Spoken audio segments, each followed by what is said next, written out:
Hey everybody, welcome to this week's live stream. I hope everybody's doing great today. So we are just about at Thanksgiving, so that's pretty fun, but we got a winter pen to turn. I'm excited about this one. So we made some kind of white and blue with a little bit of brown to kind of accentuate trees. There was some skepticism about the brown in these. Which I think is founded. Hopefully I got some thin strips of brown so they're kind of like tree twigs, but you know, who knows, it'll be a little bit of an accent color. Otherwise they'd be pretty, you know, just kind of white and blue. So hopefully they'll turn out good, but I'm excited. We're gonna turn one up into a Bespoke fountain pen. So here's the overhead. Here's, I had to send them all out pretty much to the Pen Blank Club. Got some kind of bigger blobs of brown here, but a lot of people get kind of wigged out about how blanks look on the outside, and that, you know, if that continues on the inside, I don't know that I'd love that giant blob of brown, but I seriously doubt that's what it actually looks like. I poured the brown really thin on these. What happens is, and I'll just grab a tube of PVC pipe. When you know, and actually I'm gonna grab a few of these, okay? So what ends up happening with a lot of times, sometimes you got a giant blob and you kind of messed up, right? But if you're pouring into a bunch of different holes, you usually don't go pour and then stop it and then pour. You just kind of move it around, right? And what happens is, as you're moving it over, a blob, you know, the brown or whatever color it is, runs down the side. And that's why you get these kind of bigger blobs a lot of times of color on the outside. And so, you know, a lot of times when you get a blank, don't freak out if it looks kind of blobby, because it may not be blobby on the inside. But one thing I wanted to mention was, so I kind of messed up the pour when I was doing these. I poured I forget what happened, but pretty much I did 3 rounds of the same type of pour, you know, 2 of those 8 or 4 blocks, and I kind of poured them all differently. But here's 2 different versions, and they look pretty similar, honestly. I mean, there's maybe this seems a little darker blue or whatever, but I think they're all going to end up kind of looking about the same in the end, so I'm not that worried about it. But here I have my pen that we're going to turn today, and I'm just going to keep these things separated the way that I had them. So I got my pen, and what I've done here is, this is the This is the orientation that it was in. And so what I've done is I've actually taken, I just want to have a solid white section. I think that's a little bit easier. This can go either way. I think there's probably varying outlooks on this. But if I were to take, you know, you would kind of think like logically, maybe you would take the body section and then cap, right? Or the opposite direction. But the problem that I have with doing that, a lot of times your section doesn't really, you're going to turn that down probably quite a bit thinner than the body even. Depends on what size threads you're using. But typically, even though it's matched, even if you got everything matched up, because you've turned this thing thinner, it's not necessarily, like, the pattern may not even match up anyway, because it's 2 different diameters of the blank. So what I'd rather do is try to match up the body and the body and the cap, and then I usually pull the section from the end, you know, whichever end it may be. And so, you know, there's differing ways of doing all this stuff, but one thing that I was pretty sure about also is that the section, or the one end that's white, because it had white dye in it, I figured that probably, now this isn't 100%, but probably I wouldn't have a whole lot of blue. Like, it'd be white because it's the heaviest. And so I was thinking, if there's a little bit of blue in the body and then the cap, I think it'd actually be, we'll have to see how this goes, but I think it might kind of look cool to have like a stark white section. Like, that's all it is. So that's why I went with that. But I am changing things up a little bit today. So I kind of have my steps. I make like the same pen like every time. That allows me to do this live and not have to think, basically. So I played around with designs on different pens when I first started doing things, and I kind of landed on, I like the 14 millimeter threads. Typically, it gives you a little bit bigger pen. You can kind of use a little bit, I don't know, I guess sort of more of the blank sometimes. And I had like kind of a shape that I liked generally. It was fairly vanilla. There wasn't anything spectacular about it, but I liked my dimensions. However, in this case, I wanted to try something different. I want to go for a 13 millimeter. I know that doesn't sound like a huge difference, but it does change things. I don't like having a big step off of the threads of the body, like the cap threads. So it is going to shrink my pen. It's going to be a smaller diameter. I just thought it'd be kind of cool to do that. I know a lot of people, I think 13 millimeters is kind of the sweet spot. A lot of people make those. So I thought, well, I don't know, I'm gonna switch it up. So hopefully I won't screw anything up with, with anything. And one thing I also wanted to mention for the shaping of the body, I saw, I think it was Kevin Zog. I think it was Kevin Zog. I don't know who it was. Somebody on Instagram was shaping their bodies where it was a little bit, a lot of people just kind of go for like a straight or maybe tapered or whatever on their pens, the customs. He kind of does this kind of curve thing, but what I liked about his design, and I just wanted to kind of try it for myself. I don't really want to copy it and do a lot of these, but I want to try it once. What I like is at the bottom of the body, he flares it back out. And so essentially you could just stand your pen up. It's like a base.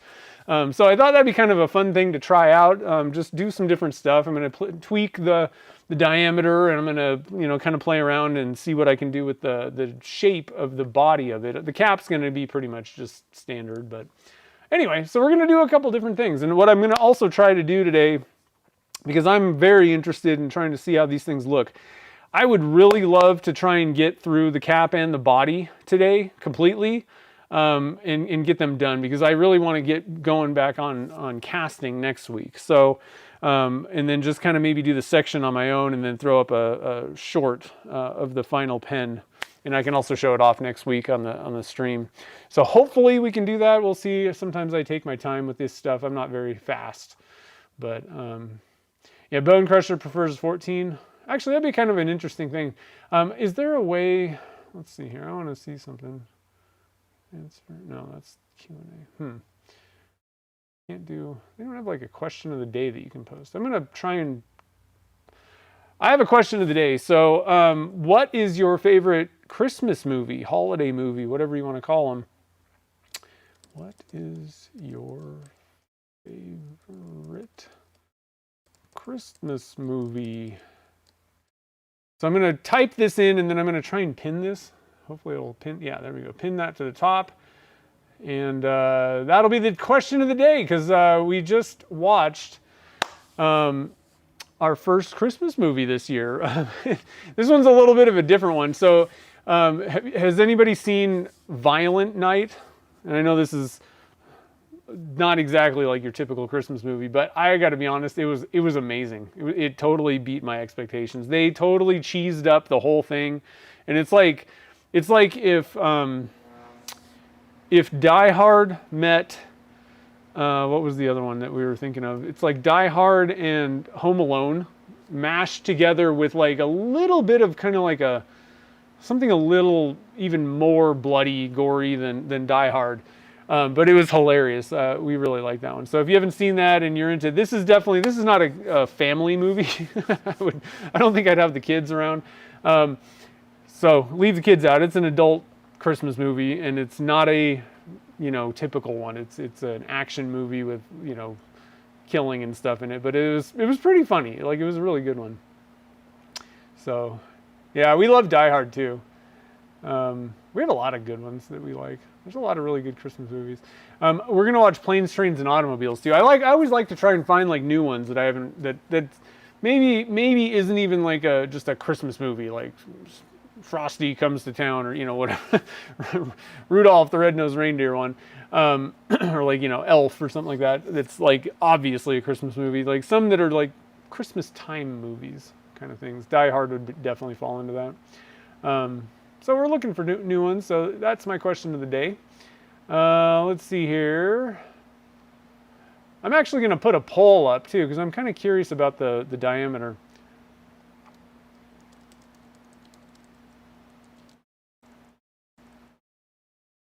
So I don't know, diameter, it's like the threads on a bespoke pen. So I'm going to just put 13 and, well, I'm just going to put,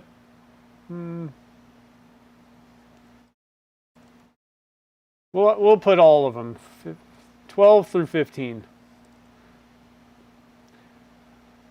15 is pretty awesome. So there's a poll also going up here. So again, that's the thread, the cap thread thread thing, the 14 millimeter, 12, 13, 15. So let me scroll up and just see if I'm missing any chat stuff going on. I don't think I missed any chat stuff.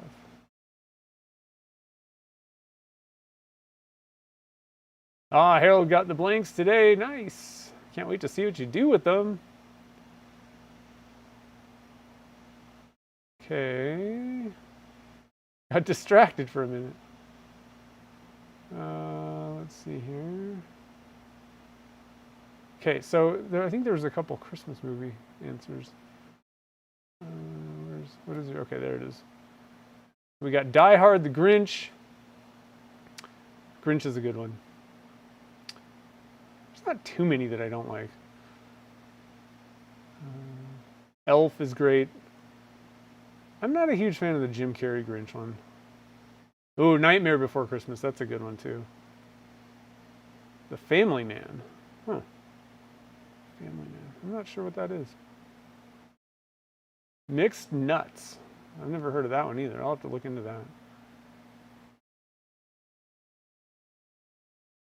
that. 5, 6, 15, 16. I don't know what that is. It's not on the list. I'm just going with like the typical triple start thread ones that are out there. I'm not a big fan of It's a Wonderful Life. I do like The Holiday. I don't know what that one is. Definitely getting some ones. Some of them I might know, and I just don't really know the title offhand. What's the other one? The Red Ryder BB gun one. I can't think of what the name of that one is. That one's great. Or maybe it's a Wonderful Life. One of them I don't like. It's depressing and terrible. Is that The Miracle on 34th Street, or is that It's a Wonderful Life? One of those I'm like, no thanks. Turn the pumpkin into whatever the wife picks. Nice. And I actually saw, who sent that in? Let's see here. I didn't get to respond. I did get a picture of a pumpkin pie pen. Oh yeah, that was Joseph sent in a picture. And it was a really good one. Christmas Story, there you go. Yeah. We love Home Alone. Probably annoys some people. I can't watch it like every year. But it's always fun. All right, so let's quit talking and let's go turn some pen. Let's get this going. I wore my Saturday Morning Cartoons shirt today. If you guys missed it, go and check out the live stream. Jake did his first live turning, so I thought I'd honor that. He did a great job too on that pizza cutter handle. But he did a great job. He said he was a little bit, I don't know, nervous, I guess, or whatever, doing like a live turning kind of thing, like a demo type thing. But as he found out in the end, there's nothing to it really. And yeah, maybe you'll mess up something, whatever. It's no big deal. Let's see. Yeah. Okay. Nope, that's the wrong one. Go over to the lathe. Let's go to the lathe. I don't think I have any other news, although I do think the Ornament Challenge auctions are probably starting sometime soon, and I think they're starting. When are they? In December? Let me know.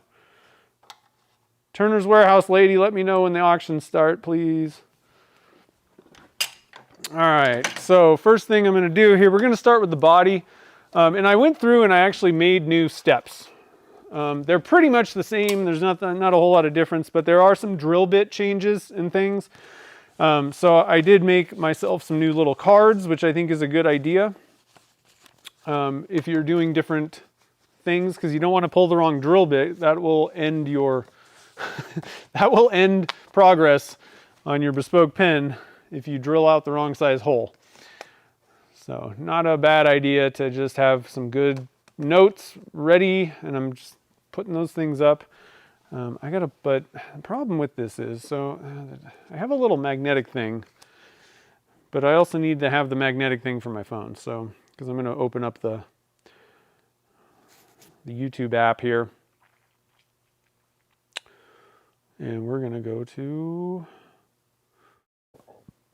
the stream so I can see you guys' chats. Okay. Where are we at on the poll? I'm curious. Let's see here. I don't know where the poll went. Chad's here. What's up?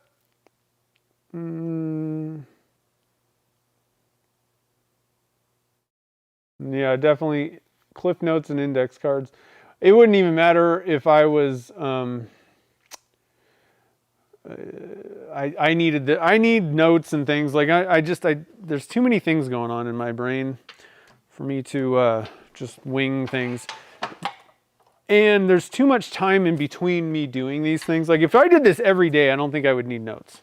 You know, if like that was my focus, if my focus in the shop was turning pens, especially Bespoke pens, I don't think I would need notes. I would just, you get into, you know, the steps, the habit. I don't turn these enough, so I would much rather just have notes so I don't screw everything up, because that makes me extremely angry.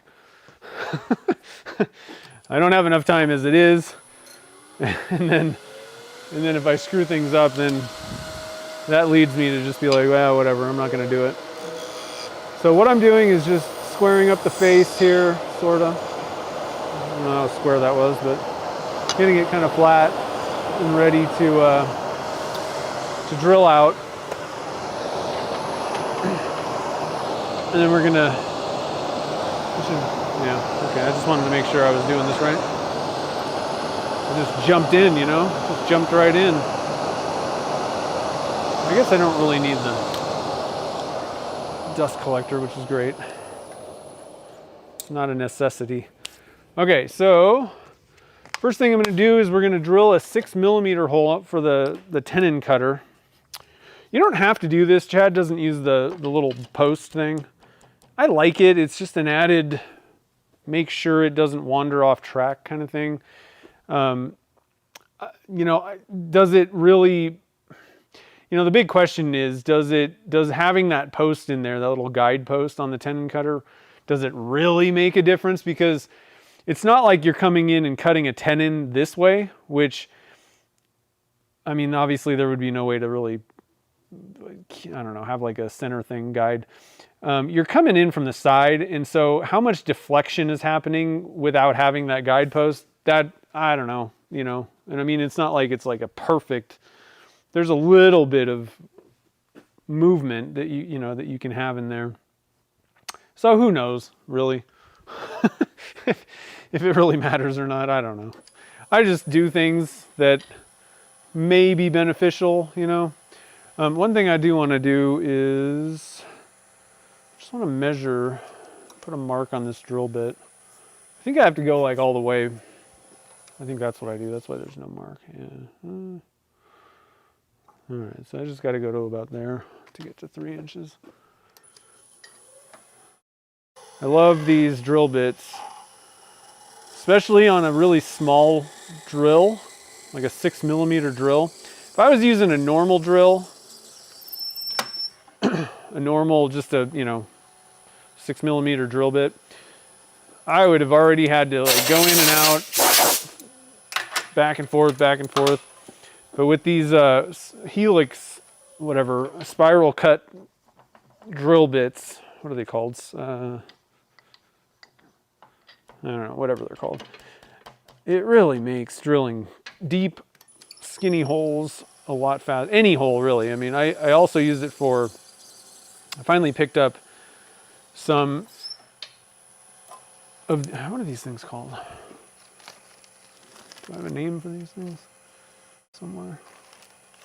I'm gonna say helical, but I don't really feel like that's really the right thing. I've got like 5 different brands. None of them tell me what these things are called. It's ridiculous. Huh. Well, whatever they're called. They're really great. So for pen kits that I do a lot of, like the Sierra, I went and bought some of these types of drill bits. Get in there. Ooh, a little squeak. Okay, I think we're there. I probably don't. One thing that I would like actually is, I think what would be a good in the middle for me is this thing generally doesn't need to be this long. And eventually I may just cut it in half or something like that, but you don't need, the tenon cutter's cutting at the end of the thing. It's never going to be going 3 inches deep necessarily. So I think that a good in the middle would be just to cut that thing down, because you don't really need to cut a 6-inch or 3-inch hole just to have that rod go in there, I don't think. Let's see here. Oh, Chad says my ornament is great. Thanks. I appreciate it. I really wanted to get a couple in, but just not this year. I am starting to get caught up on things though, so that's good. I just feel like I'm chasing my tail for the last 2 months. Like I'm like a month behind on everything. Darren's here. Oh, you got to get that warm resin. Get that resin. Oh, what did I just do? Anything on the Hallmark Channel. My dad loves the Hallmark Channel. Not my thing.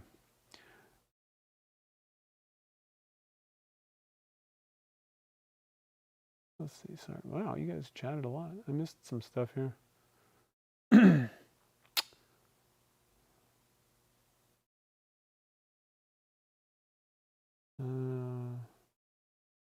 Oh yeah, I saw the mint catch. That was pretty good.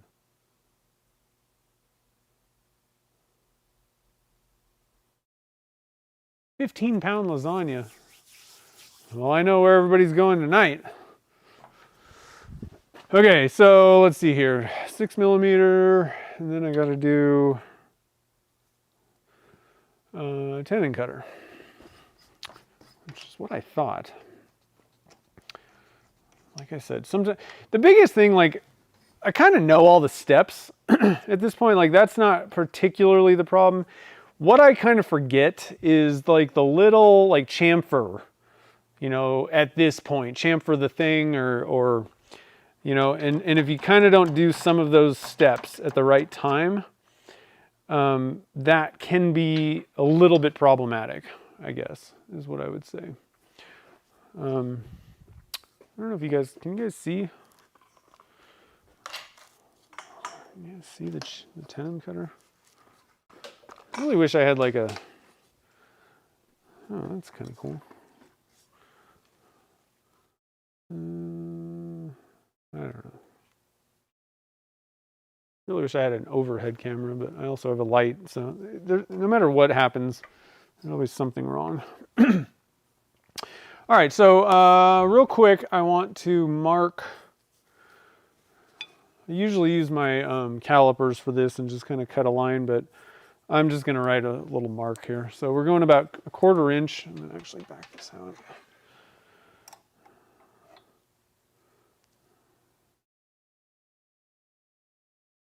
Doesn't matter that much. It's not that important if it's not perfect. Ow, just cut myself on the cutter. That was smart. Okay.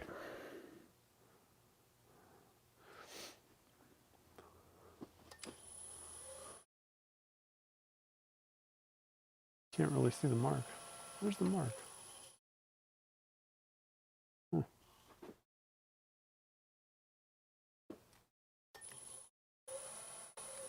Well, that mark is silly. Okay. I didn't like that at all. I'm going to actually use my things because I can't see the mark on those things. 0.25. So easy way to do this, and I don't think this affects your calipers really, but I don't know that I would pull out $500 calipers and do this. It's just it's an easy way to put a mark on. If you're using super expensive calipers in the first place for this kind of stuff, probably not necessary. Okay, so let's get this thing going here.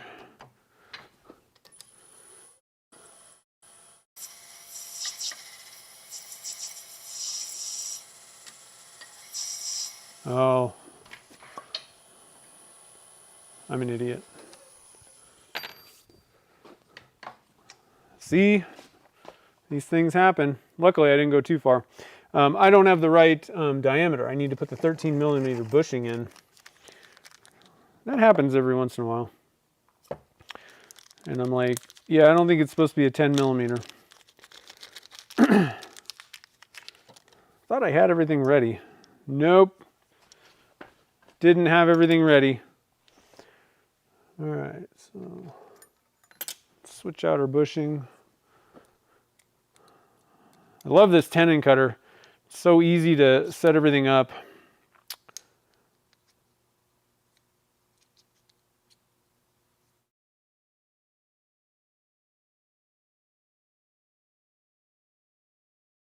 Takes 2 seconds.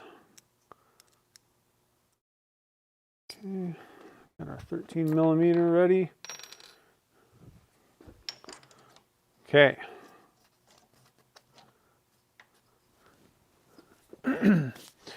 Before we go any further, I'm going to cut that off and remark my 1/4 inch.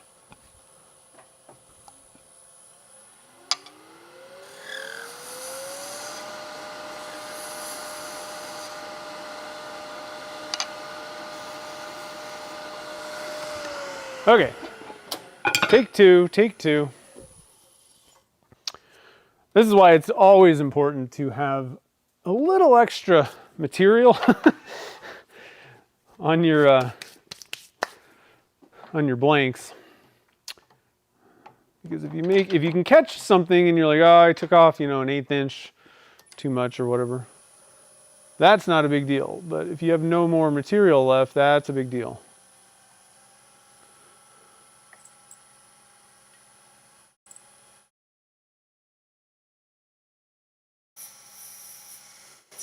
And I'm just going to wing this. I don't want to have to reset my calipers again.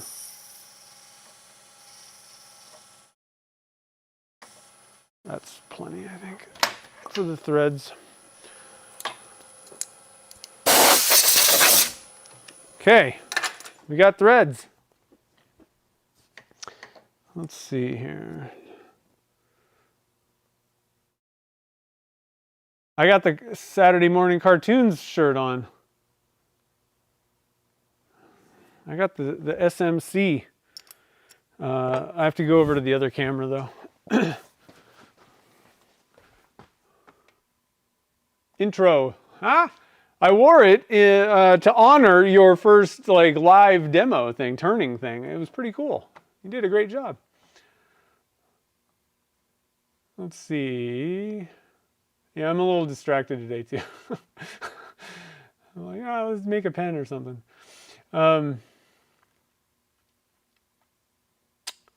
Let's see. Let me. Hold on. I'm just trying to. I was missing stuff.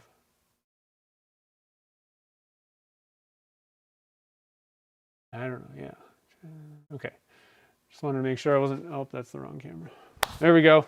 Okay, we got thread. So now, again, like I said, this is where the notes now, luckily I did remember, but this is where I want to chamfer this tenon and I want to sand the tenon right now because you can't really do that later after you cut the threads. It's really not going to work too well.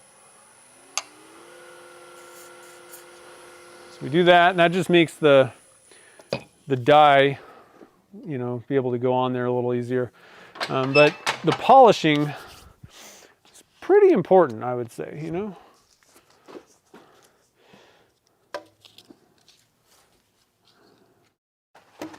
Lathe buddy time, LBT. Lathe buddy time. Hashtag. It's probably a, gotta watch what you're doing with hashtags probably. That could stand for all kinds of things.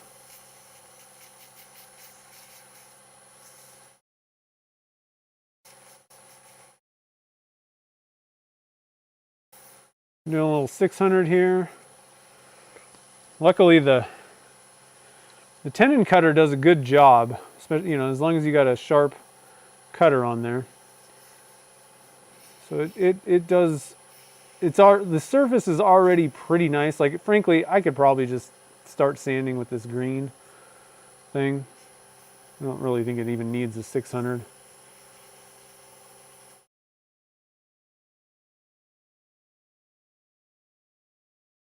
We'll do a little bit of green there. I'm going to go up to the blue, or the gray, because I want it to be looking pretty.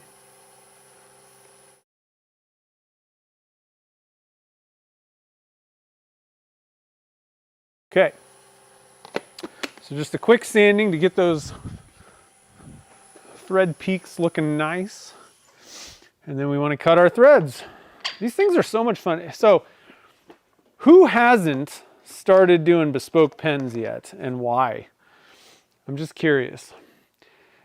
If it's I don't really want to do them, or I hope it's not I'm intimidated by them, because they're so much fun. Let me know if you're just like, they don't look very exciting to me. Or if you're like, Or actually, a third option could be, and this is a pretty valid one, but there's definitely ways to get around this. It could be the expense, right? That's always another one that kind of slows people down, let's say. All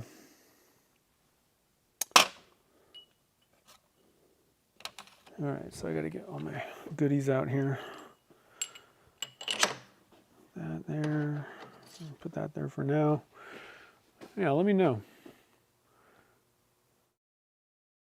Let's see, I gotta scroll down so I can see the process of buying all the, yeah, or you don't have them yet. That's one. You can get going, at least kind of playing with stuff pretty early. You don't, like, there's all like the tenon cutter is definitely not necessary. I will say, if you're serious about getting into bespoke pens, definitely get one. It just makes the tenon part so fast. You're just like, okay. That was the one that hung me up. Like, I would be sitting there messing back and forth, trying to get the right size, and then it'd be like angled and all this stuff. And the tenon cutter really changed the game for me. So I always say, personally, now if you got really excellent skills making good tenons and sneaking up on things and all that and getting it straight, then,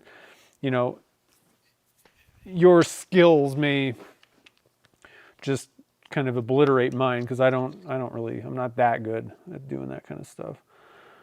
So that may, make it easier if you're pretty good at that stuff. I wasn't, so when I saw the tenon cutter, I was like, yep, I'll have that.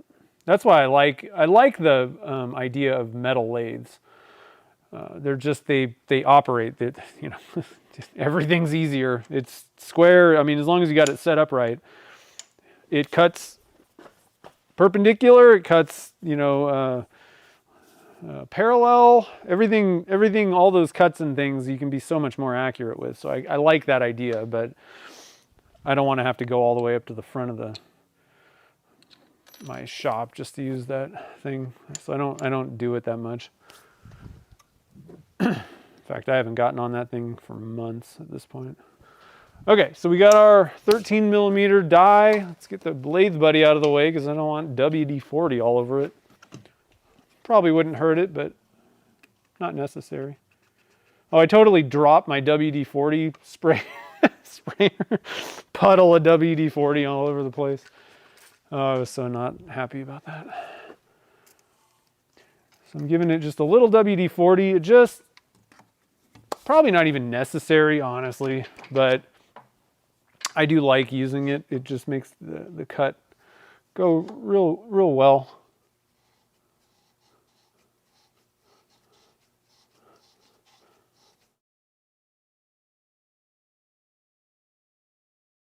Well, that doesn't feel like it's working right. What the heck?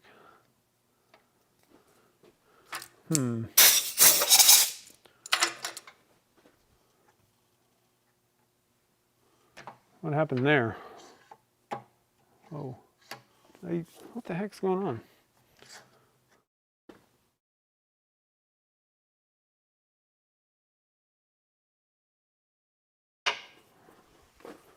I used the wrong bushing somehow?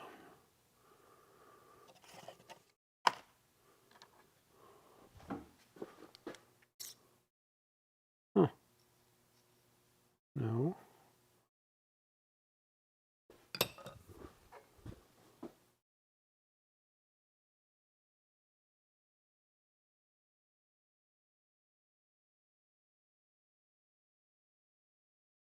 I do think I put it in backwards.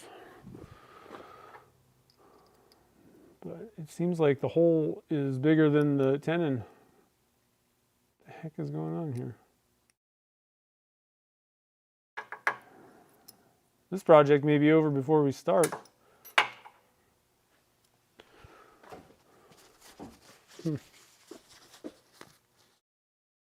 Followed my steps and everything, guys. I can't read that.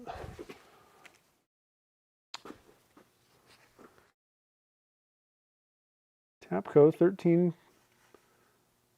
by 0.8.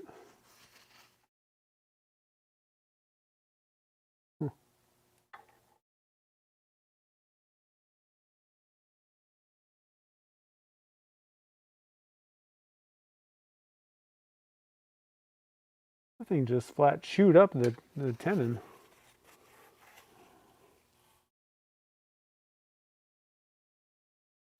Huh.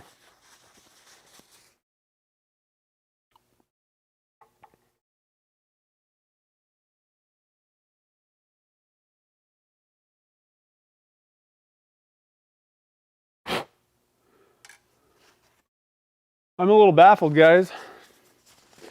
A little baffled. I'm going to check. First thing I'm going to check actually is the diameter of this bushing. Yeah, 1296.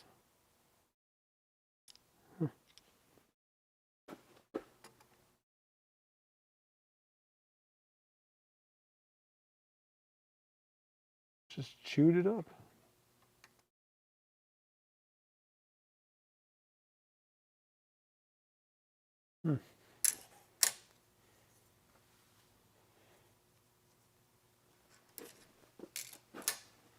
I have no clue what's going on here. Wrong? Wait, what? This is why I don't do these pens. This is the first time I've ever seen this happen to me.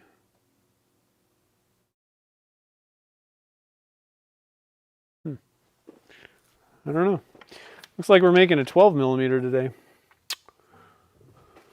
instead, because otherwise we're kind of dead in the water.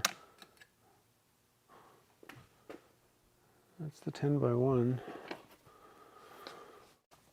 I mean, I could cut another blank, I guess.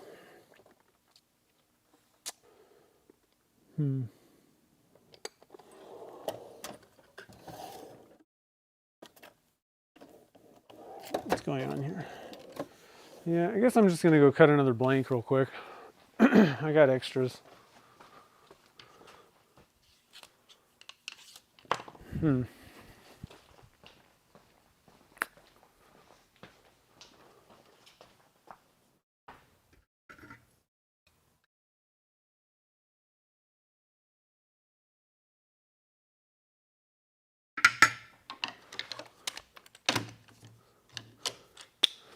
All right, real quick.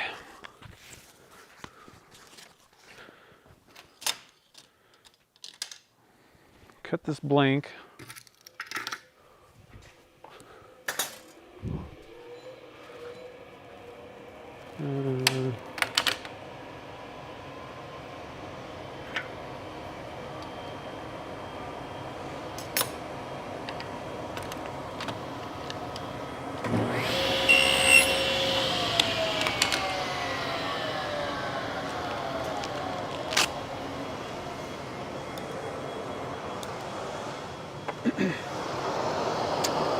Let's try this again, see if we get the same result.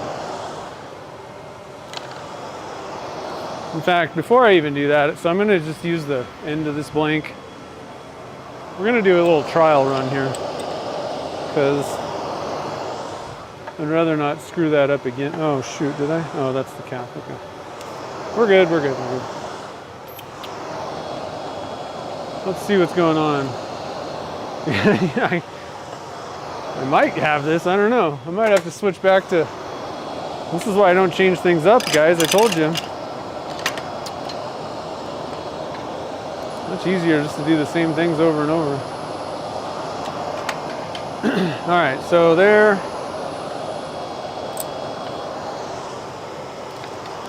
6mm. Oh.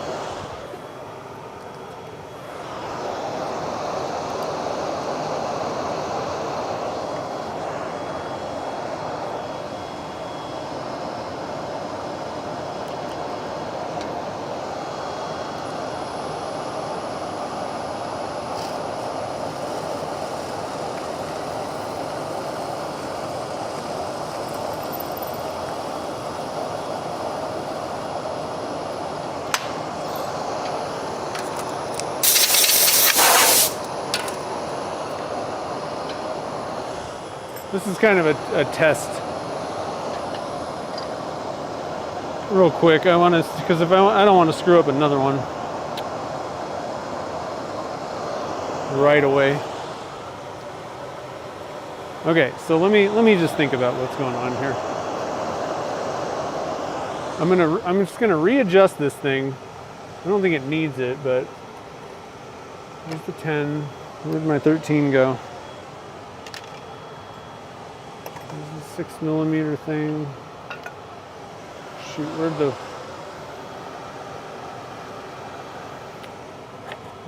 the 13mm bushing go? There it is. Okay, so 13mm. So the tenon should be. Just gonna double check the tenon on this. The tenon on a 13 by 0.8 should be 12 point, well, it should be 13. I don't know, 12.96. I'm guessing that's correct.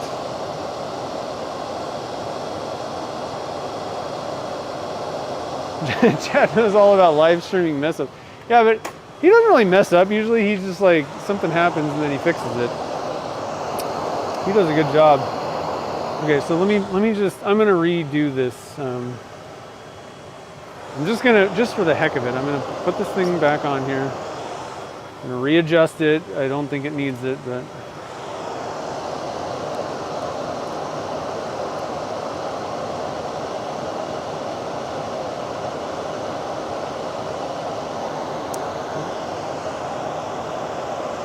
That might not be the right Allen wrench. There we go.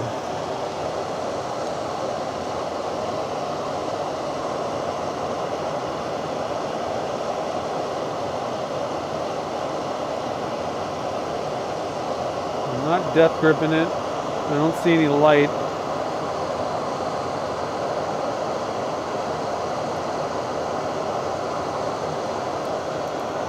Okay.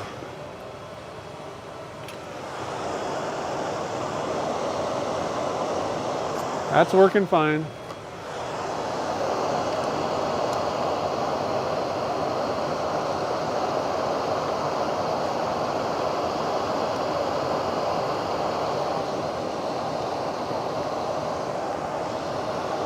There we go.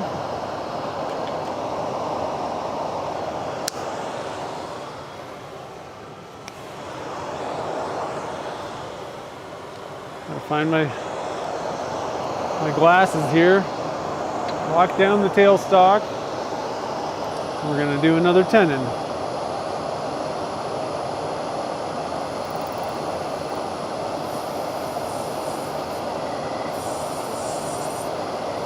I'm just eyeballing this, trying to go for about a 1/4 inch. Good enough. Okay, let's measure this. One thing I am going to do also is I'm going to leave this thing in there. I don't know. Let's measure this tenon. I mean, I don't know how it could be any different, but.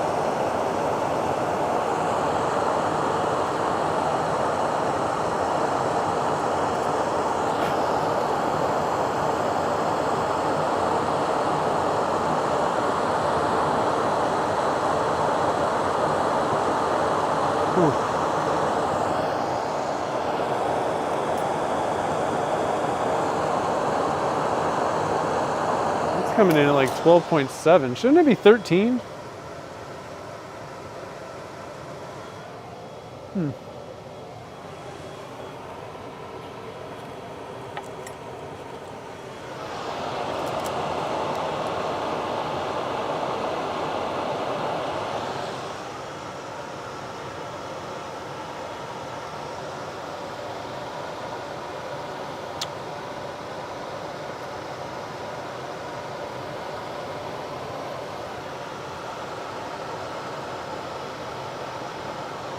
I think the bushing's correct.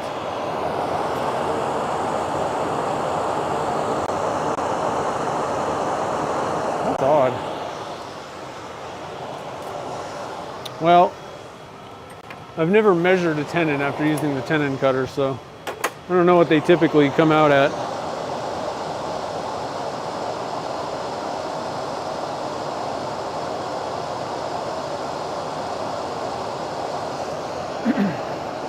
Let's just try running the, I don't need that thing on. Let's try doing the cutting again. And see, like I said, this is kind of a test piece anyway. So, not really that worried. I don't think I have lathe alignment issues. I could maybe say that could be causing something to be weird. I don't think so.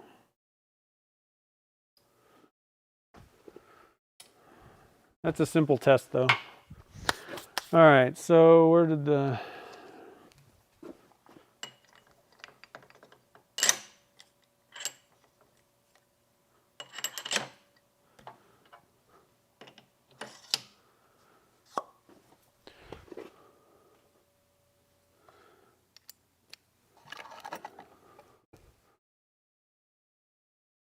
I'm going to put the 6mm. This is one step that I think you want to do usually.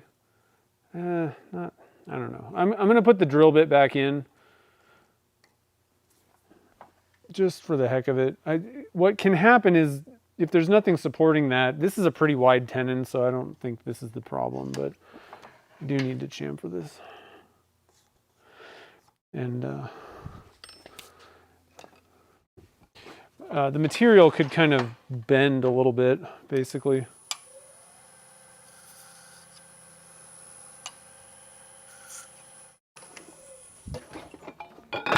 Could cause a problem, but I don't really think that's what's going on here.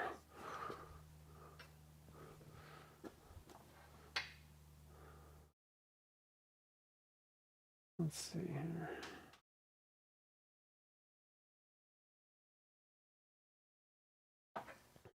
Okay.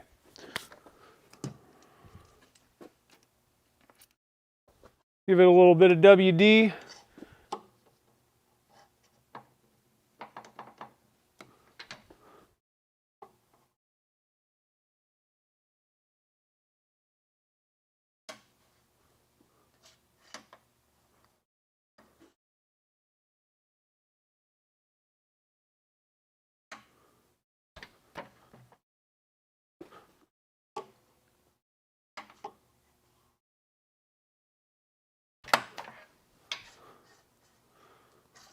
this thing. What the heck? Why am I so not good at this right now? Ha! Because that's the 10 by 1. Ha! That was not the problem from before. That was this problem. I was like, now it doesn't even fit on there. What's going on? What's happening? Okay, let's use the 13 millimeter die. That always helps. And I'm going to put it in. So for anybody that's kind of new to these dies, you want to start with the ones that have all this, typically the side that has all like the numbers and letters and all that kind of stuff on it. That's going to be the starting side, and then you would cut as far as you can, but it's like there's a little bit of a taper on that starting side to make it start easier. And then what you want to do is pull it out and flip it, and the back side is more of kind of like the finish, so you can get up to that wall, that edge. So let's try this one more time.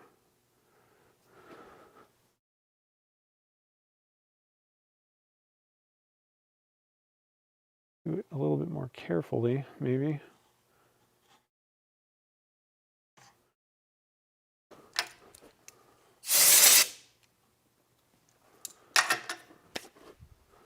Okay, that seemed to work, I think. Let me get a cap.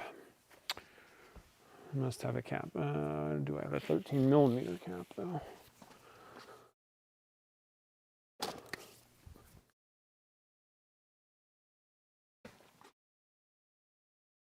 Let's see. So I'm curious. We're going to go for... I want to look at this poll really quick. So it looks like most people, 50% of you guys like the like the 13 millimeter. 18 like 14 millimeter. I'm actually surprised that more people like the 12 than the 14. Huh. Interesting. That's cool. And then 9% like the 15. I do like the 15. It gets a little big for me.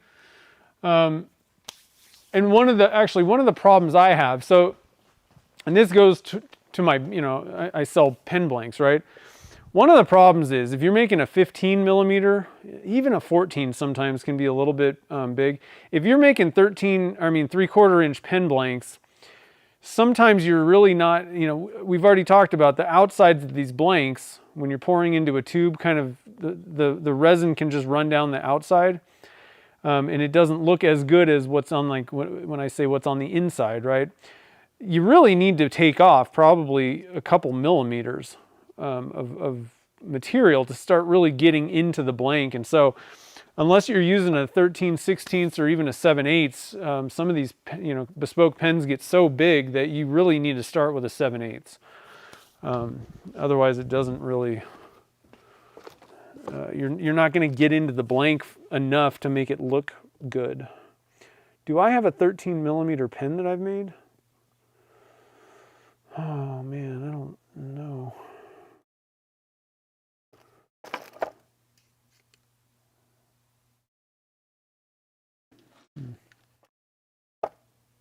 Pretty sure this is a 12.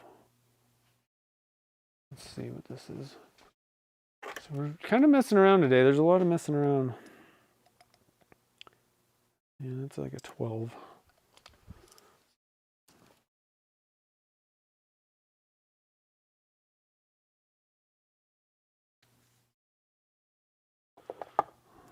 How about this zebra? What is this zebra one?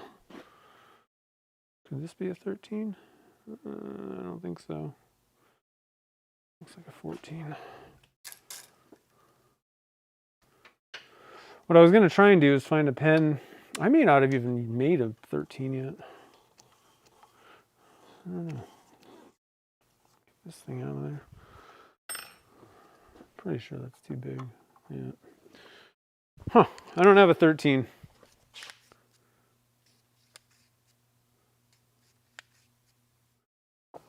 I guess. Is this a 13?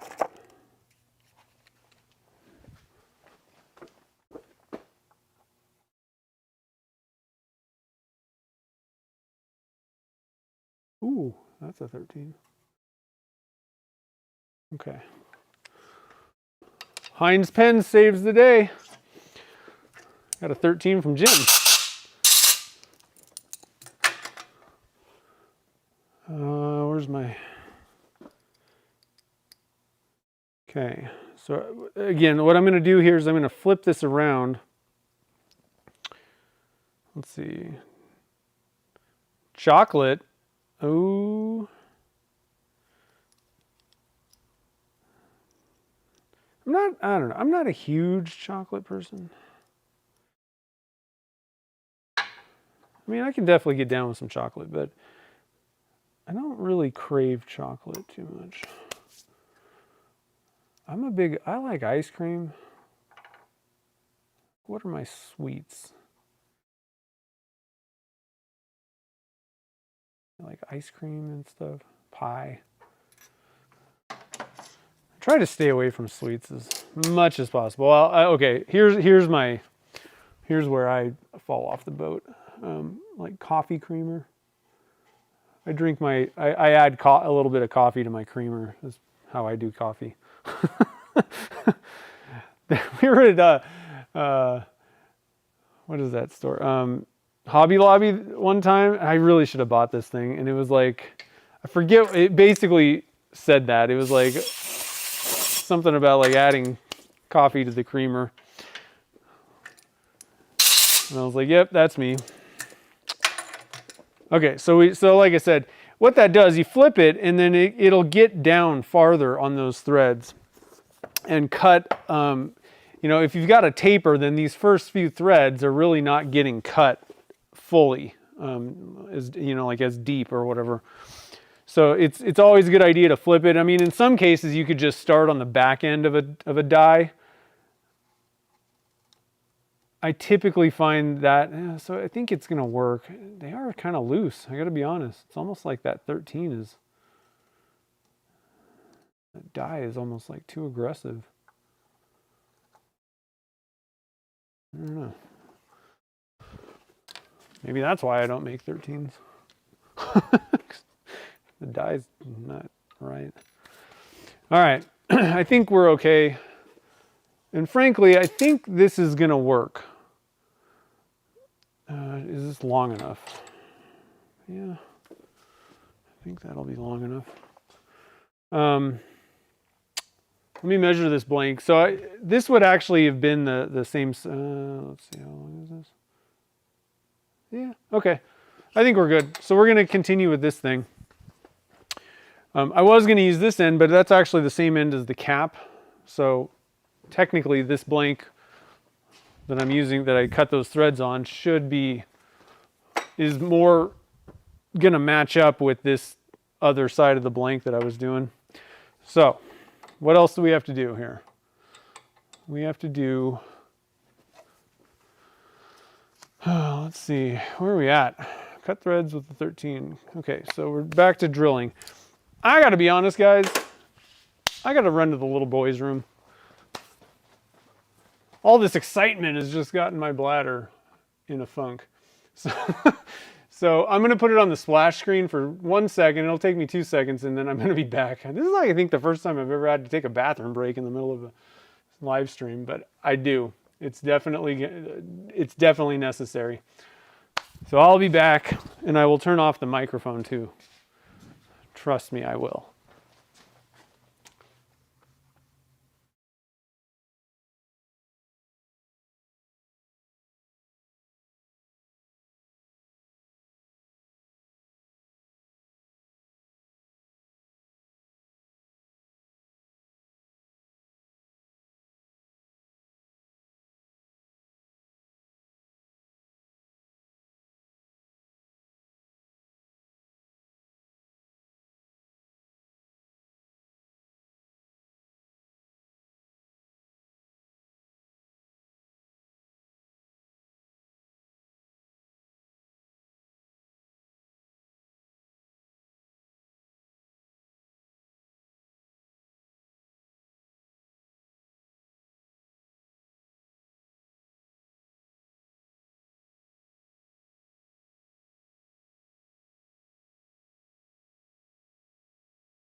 Okay, I'm back.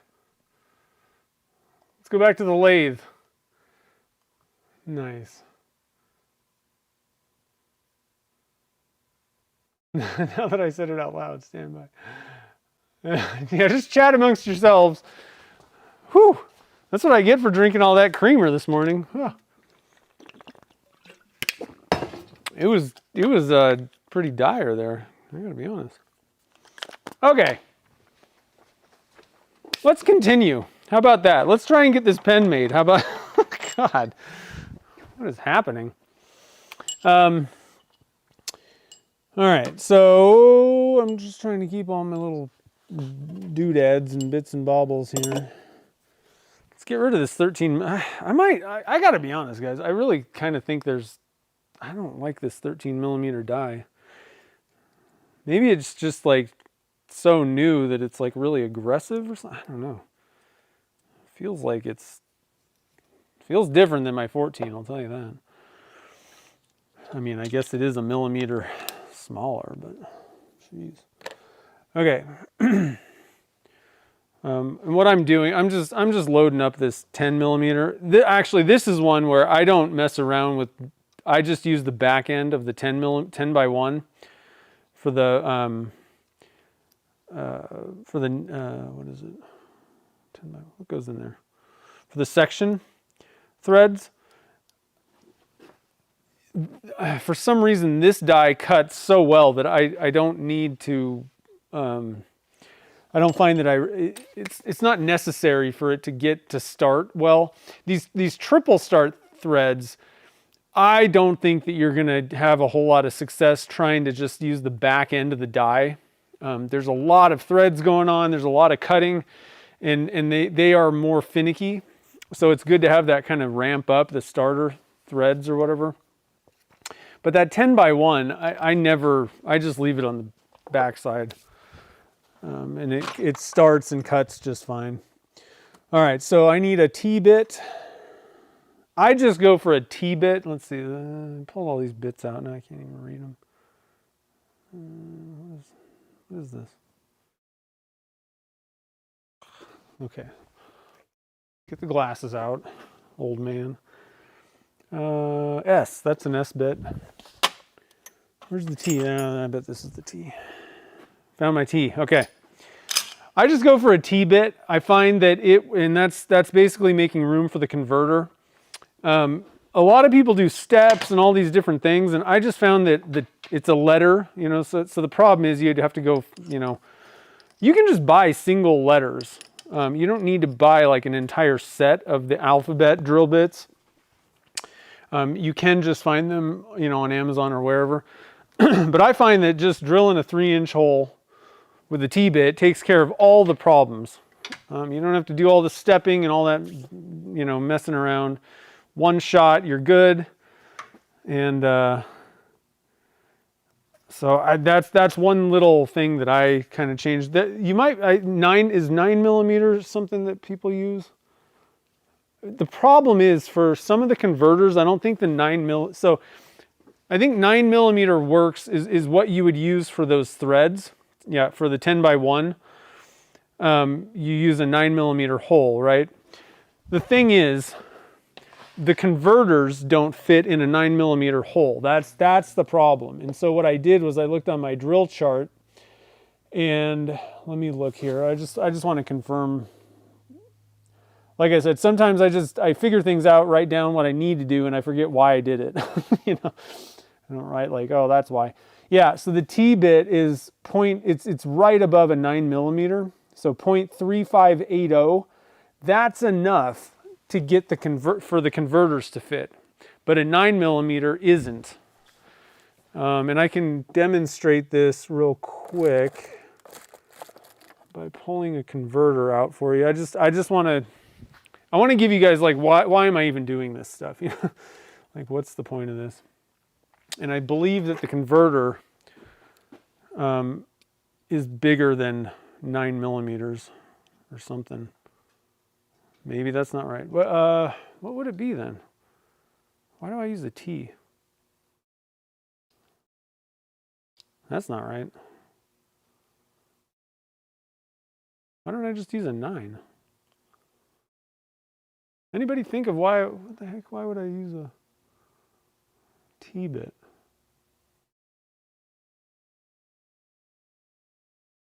Huh. That's only 763. Okay, my theory is completely thrown out the window then. I don't know. I just use a T-bit. It seems to work. Maybe I didn't have a 9mm at the beginning. That might account for what's going on here. Boom, drill chart. I know, I love the drill chart. And I do want to mention that. So I did pull out all of my, I can't wait to use all the mandrels. I don't know if I've used most of them. But check it out, guys, when you get this little kit. And I think, don't you guys like sell this or give them away? Look at this drill chart, guys. This is awesome. It's got all the letters. So let's see here. Yeah, so there's the 9mm and there's the T right after it. I don't know why I do that. So I'd probably just go for a 9. I can't think of why I thought it had to do with the converters. No, that is the converter problem was on the section. I'm sorry. I don't know why I use a T-bit, guys. I'm going to be completely honest. It's a quagmire. I'm going to turn the dust collector on since it's hooked up. I don't really think there's a whole lot of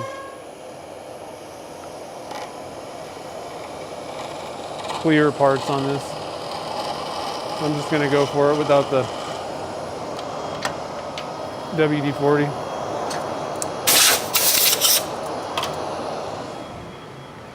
I do like using like a cutting fluid, lubrication. If you've got a lot of transparent, and I would actually say like full-on see-through parts on your blank, I do think that it's advantageous to use some sort of lubricant when you're cutting. It's just going to make the polishing go better because you're not like you're not just grinding dry flakes in there. But if you can't see into the pen, unless you really care what the inside looks like, what that surface is like, and some people do, like they want it to be like perfect kind of thing. That's like part of their product, In that case, you'd want to probably use the cutting fluid all the time, but if you're not concerned about people looking on the inside of your body part, the whatever, pen body, let's say, then you probably don't necessarily need to use a cutting fluid of any kind. Just clear the chips well, and you'll be fine. Okay, T-bit done. I am going really slow today, guys. Sorry. That stupid tenon really threw me off. I was going like a gangbuster at first, and then I like to chamfer the inside of this hole. I have this little doohickey tool, and it works really well. Just gets in there, chamfers it real quick. And you can get these guys. I don't know. You know what I need? Actually, there's a lot of like these little random things. I was trying to think of all these different like Amazon tools that I use. This is an Amazon tool. And you don't need, I like the metal handled one, personally. I'm going to go try and find a link to that, because I think I can get that really quick.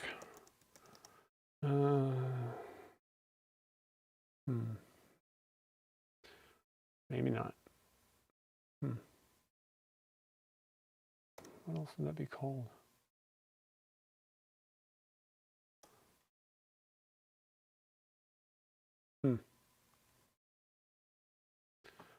I can't find it real quick. Sorry, guys. Pretty sure they call that deburring tool. That's what they call them. Hold on, I can get it.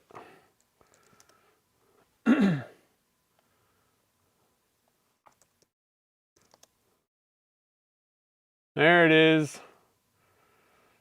I'm gonna look. There's a couple. There's like a plastic one that's like super cheap. There's a couple metal ones. I've actually bought one for my dad. It's only 14.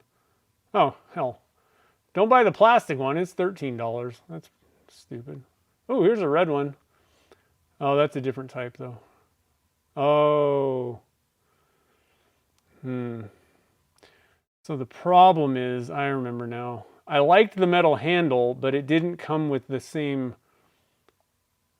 Okay, I'm gonna have to give you the plastic one. Oh, do they have a metal? Ooh. Ooh, they do. It's a little bit more. Oh wow. Okay, sorry. Black metal handle. I mean, honestly, yeah, I'm gonna give you a link to the. If you really want to bump up to the metal handle, it's on this page. Let's see, where's the. There it is. Get the link. It's in this. You can opt for that, but it's like $3 more. I don't know if you really need to spend $3 more for that. If you're like me, you might, but.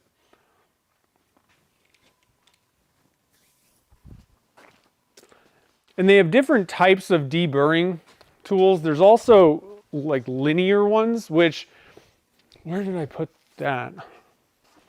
I want to show you guys another deburring tool. If anybody uses PVC pipes for molds, dang it, where did I put that thing?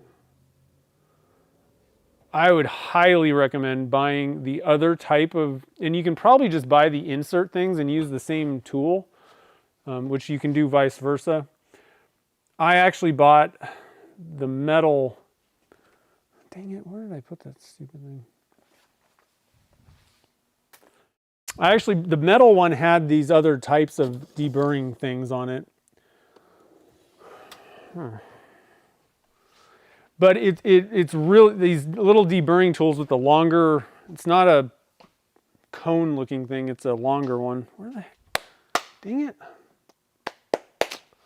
I can't find it, but there's another type, and I highly recommend grabbing one of those deburring tools and deburring your PVC pipes. Otherwise, they tend, like if you just cut them, like if you buy a long section of pipe and cut them, it'll just completely wreck your silicone plugs. But if you deburr it, and it takes 2 seconds. I used to go in there with like a file. That's how stupid I was. Then I realized, oh, that's what deburring tools are for. And you just go in there and it takes 2 seconds. Like I would sit there with a half round file, like an idiot, filing it down, and it didn't even work as good as, oh, here we go. Here it is. Found it. So this is the other type of deburring tool. It is, I'm telling you guys, when I realized this, let me go grab a PVC pipe real quick.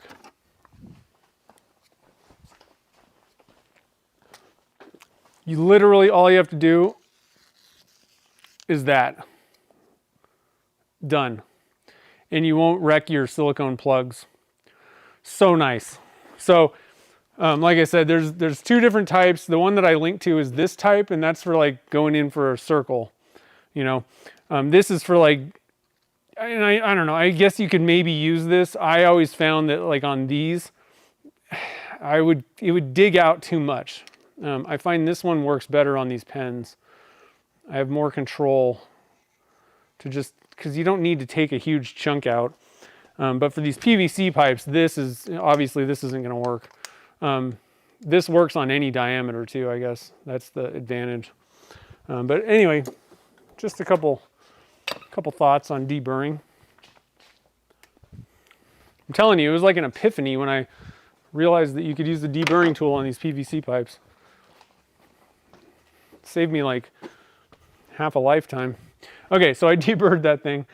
Oh man, chamfer, and then we're gonna cut threads with the 10x1 tap.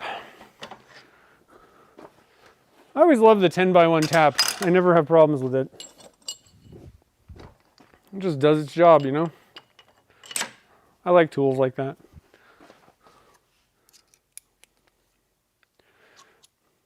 Anybody have any tools that, one of 2 things that you just hate, like the thing just doesn't work? Because I got a few of those. Or alternatively, and this is probably, well, it's debatable which one's actually more useful, but any tools that you just absolutely love. You bought it, it just does its job. No questions asked, no fussing about. I love those ones.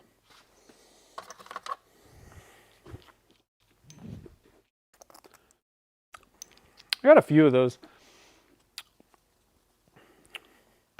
For the most part, my lathe has been, it's been pretty much in that category. The only issue is I had the spindle bearing go out on the on my original, you know, like the first one, whatever. This is the same lathe, but they ended up, instead of repressing a bearing in or having me figure out how to do that, Laguna sent me a whole new head unit, and frankly, this head unit kind of sucks. It squeaks, it does all kinds of weird stuff. I don't love it. It's not as good as the original, but the spindle bearing obviously was better. For the most part, my saw stop has fallen into that category. I had to do a couple things. That wasn't the saw stop's fault though. But I've had it for like 10, well no, probably like more than 15 years actually.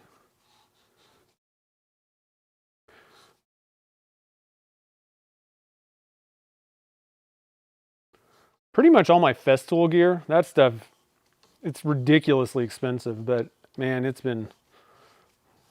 just works. And at this point, it's like old. I have like, feel like OG Festool stuff compared to what's out now. I have a 8-inch Powermatic joiner. That thing, I have never, out of the box, it was perfect. I've never adjusted it, ever. And it just runs perfect. That was kind of surprising to me. I don't know if that's normal, but it's, and it even moved 800 miles. Is that right? 400 miles? From Vegas to Carson. Didn't have to do anything. Never adjusted it once. That seems kind of odd. Let's see what you guys are saying. Brass tubes, nice. Oh yeah, that would be good. Yeah. Yeah, sometimes I do that.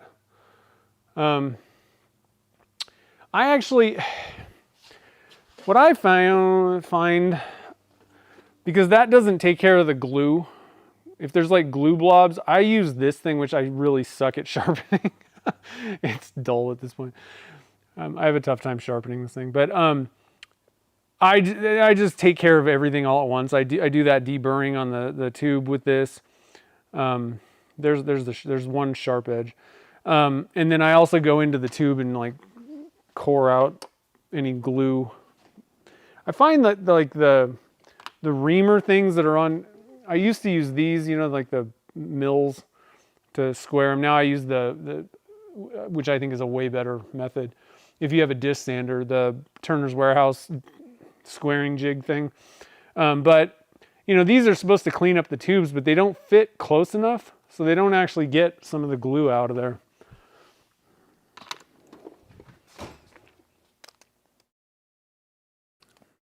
Okay, so let me grab a section really quick. It's nice to have little spare parts. Oh, that's nice. It's a little tight at the end there.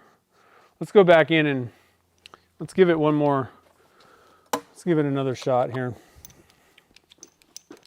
That's why it's nice to have little spare parts and just test things out, you know, before you take it off the lathe. Get this thing, I go backwards until it clunks. There it is. Then I can go in. Maybe it just didn't go far enough.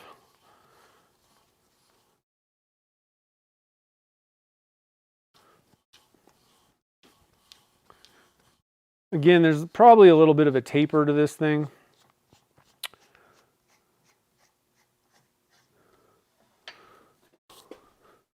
There may be some junk in there actually. Another thing to do that I forgot to do.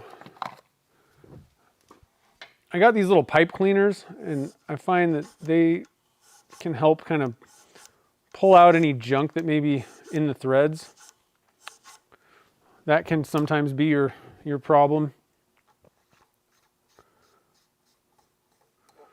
Still a little tight at the end. It might actually even be these threads on this section. Worst case scenario, if it's a little tight, you can go in there and ream it again after we're all done. And a lot of times you do have to make little adjustments like that after you've finished the pen. I usually do. Okay, so we're done with the body. Let's turn this because I want to see what this thing looks like. What time is it? Yeah, we're doing okay, considering I've jacked around with all kinds of stuff. Let's see, did anybody... It's like a Klingon weapon. Great to hear about the Powermatic joiner. Yeah, outfeed height, yeah. But like, well, no, okay, so I didn't even have to set the outfeed height. Like, now I did get the helical cutter head, which I think, I gotta be honest guys, if you can swing it, I know they cost more, but oh my God, compared to, I took a woodworking class in Vegas, and they just had like an old Delta straight, joiner thing, straight blade. Oh my God, compared to mine, I was like, I don't even want to go to this class. The helical is so smooth. I mean, it handles any kind of, like you could literally put the grain in backwards and it'd be like, whatever. And like highly figured woods and things like that, oh, it just melted it like butter. It didn't care. All right, so I'm very excited because I get to try, let's double check and make sure that I drilled the hole right depth. Ooh, there may be some junk in the bottom of this thing. Oh yeah, definitely some junk. I might have to, I might have to go in and dunk this in the bath thing.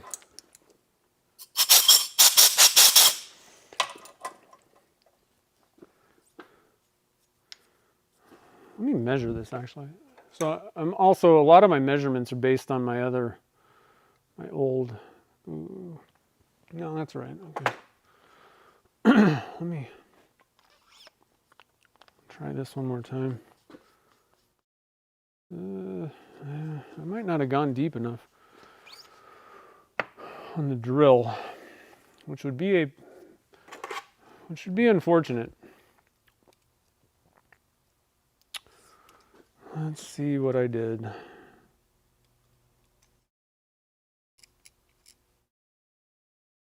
Where is she working?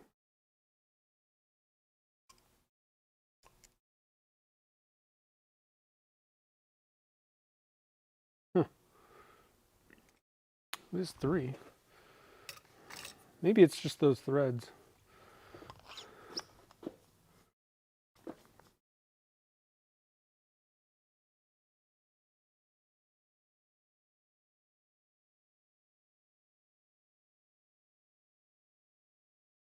Okay, I think that's good enough. This is a 5/8, I think. Let's see what this is. 0.63.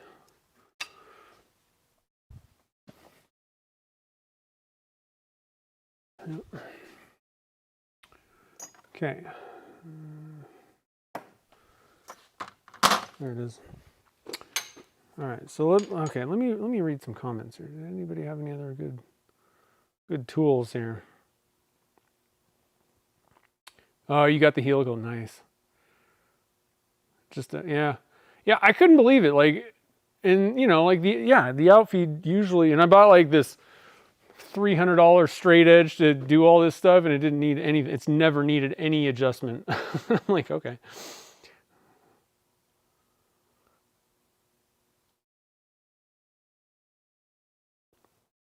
Yeah, I'm telling you, pipe cleaners are like the greatest thing to have, like ever. Okay, I don't think I missed anything else.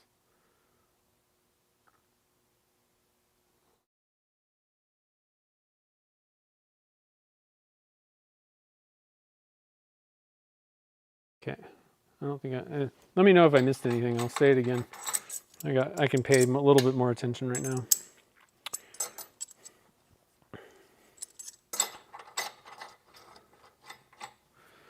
So let's turn this blank down.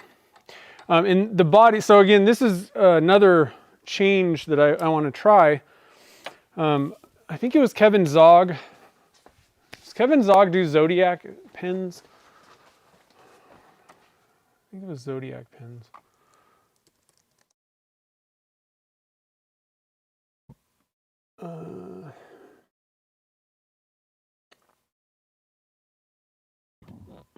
How do I search?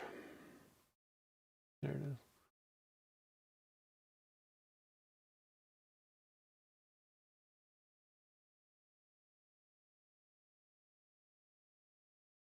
Nope. Dang it.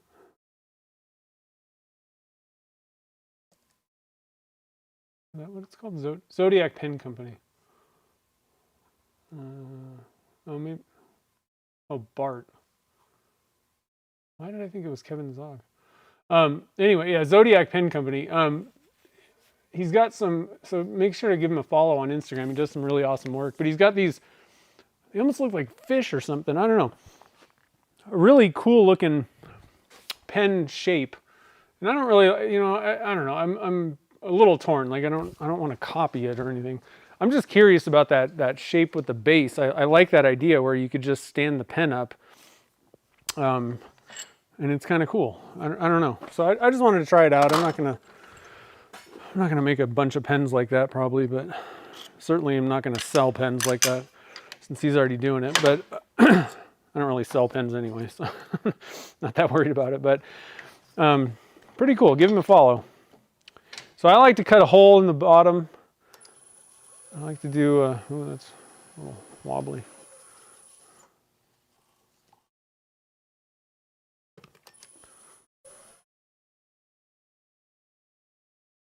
Let me just see if sometimes you can kind of adjust the, let's get the tailstock out of the way. You can adjust the,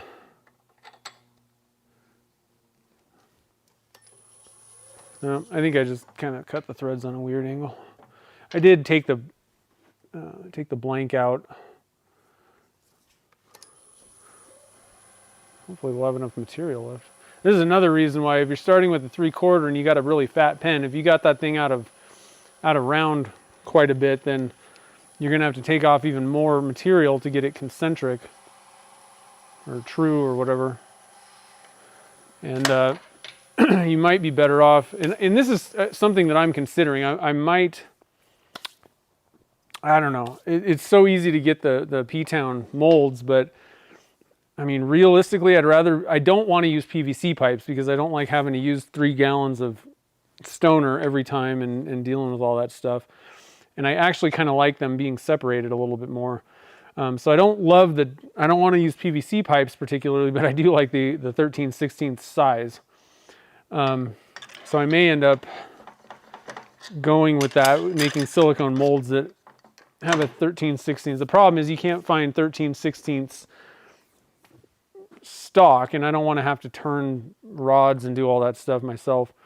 But you can't find them on, you can find 3/4 like acrylic rod or whatever to make molds with, and that's just much easier than turning a bunch of aluminite material yourself. I could do it on that metal lathe and it would be pretty good, but repeatability, like other people can do that better. I'd probably just buy them from someone. But all right, so I'm going to move you guys around here. I'm going to get you in the action. Let's turn this thing up. So it's mostly white on the outside, but there is some blue up here. And again, we put the macro pearl in here, so I'm really, really excited to see this macro pearl white. Hopefully it'll give us that nice snowy look. I think it should, I have no reason to believe it wouldn't. So let's turn this thing. Let's see here.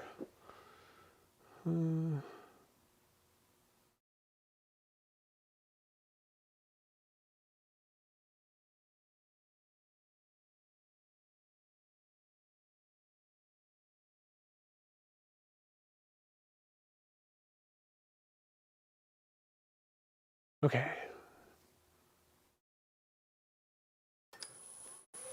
Turn the dust collector on.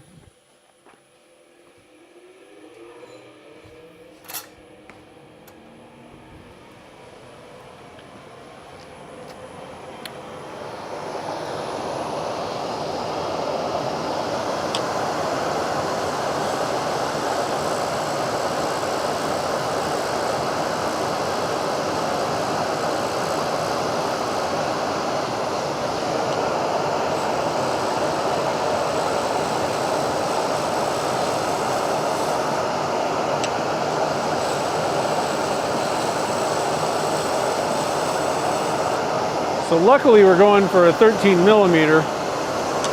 Again, with that, the material diameter and how out of round it was. The way that I do my 14s may have kind of run out of room a little bit. Probably not, but.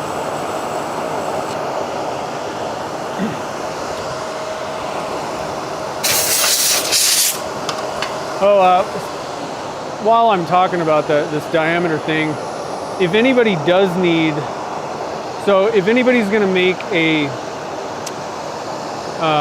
especially like the team colors, there should be no problem if you need a 7/8 blank. I mean, you'll have to buy like a minimum order of blanks, but I can do custom sizes, and I think I can actually pull off the bespoke length in the team colors now. I came up with kind of a new way of pouring that doesn't bleed much and all that kind of stuff. I'm getting really good results. So I could probably do longer ones. Again, there's going to be a minimum order, probably if you're doing bespoke length, 4 minimum.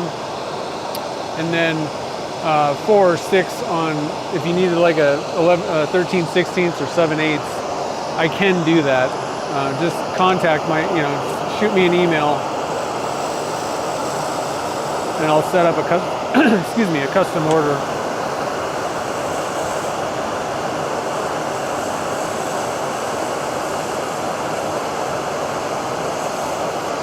I think for the most part, you run into that issue if you're doing a 15 millimeter thread, size. I don't think 14, unless you're going for like a super fat pen or something kind of weird where it's going to really be pretty wide. I don't think 14 is really going to be a big problem with a 3/4 inch blank. And if you're doing a 13 or 12, there's absolutely no problem.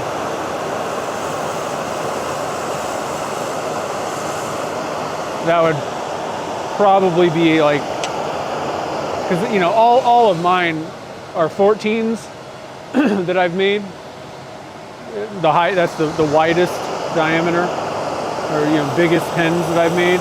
And I usually leave them about 16 to 17 millimeters at the widest diameters, like of the cap. And I've never had a problem yet. But I do want to start I am going to be making a couple of team colored bespoke pens down the road here. So I'll kind of know, and I'm going to add, if I feel like a 3/4 inch blank really doesn't work for like a 14 or something specific, I'm probably going to add that information on the website in the descriptions.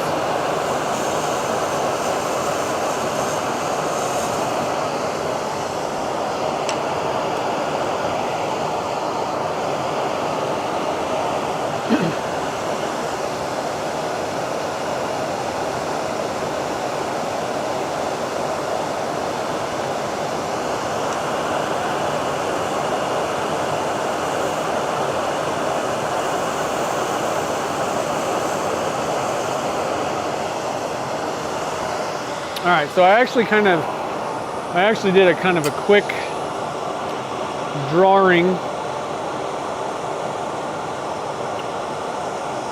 and I want to go down to about 14 millimeters or so by my threads.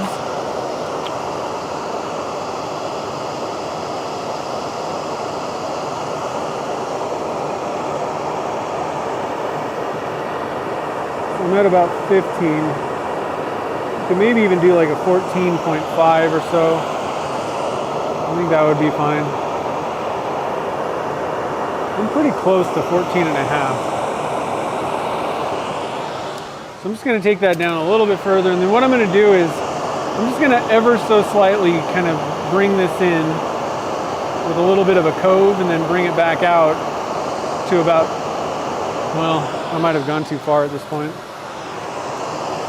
See where we're at. Yeah, so I don't want to take any more off. I was actually going to keep that at about 16, but that's fine. We're at like 15 something, I think.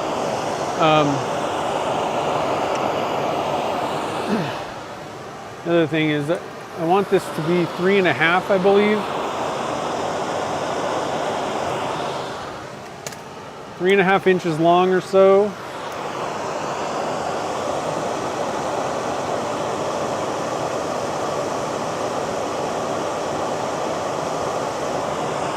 Like right there.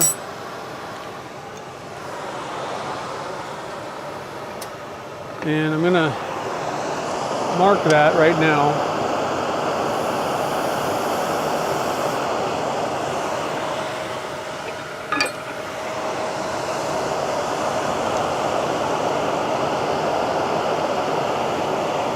I don't know how this is going to work with a 13 millimeter, but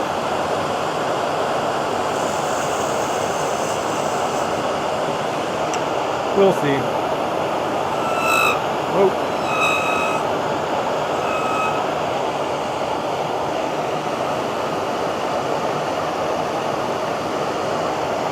That tailstock support.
I like that. That's kind of neat. What do you guys think of that shape?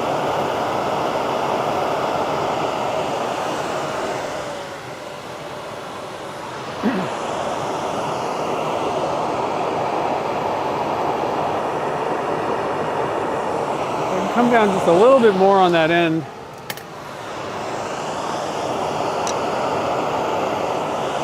Seems like I'm not really getting a whole lot of chatter if I come this way.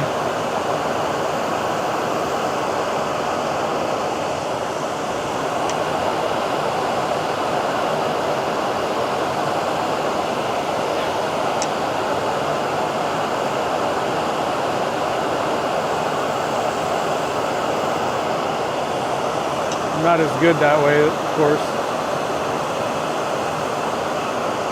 Not as smooth.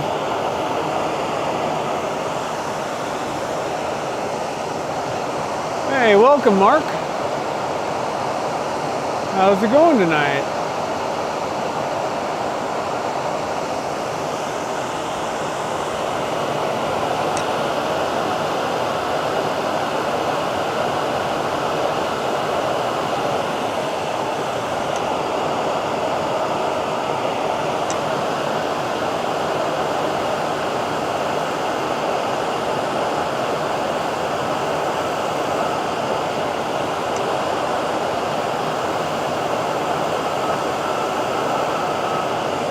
All right, calling it a day.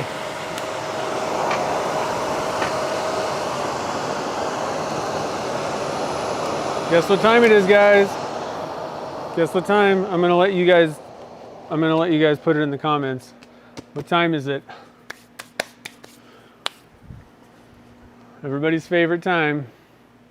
This thing needs a wash too. Oof. Okay.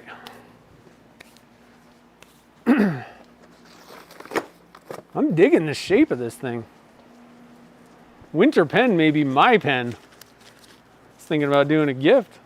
Yeah, kind of like a rocket. Like I said, I don't want to take credit for this idea.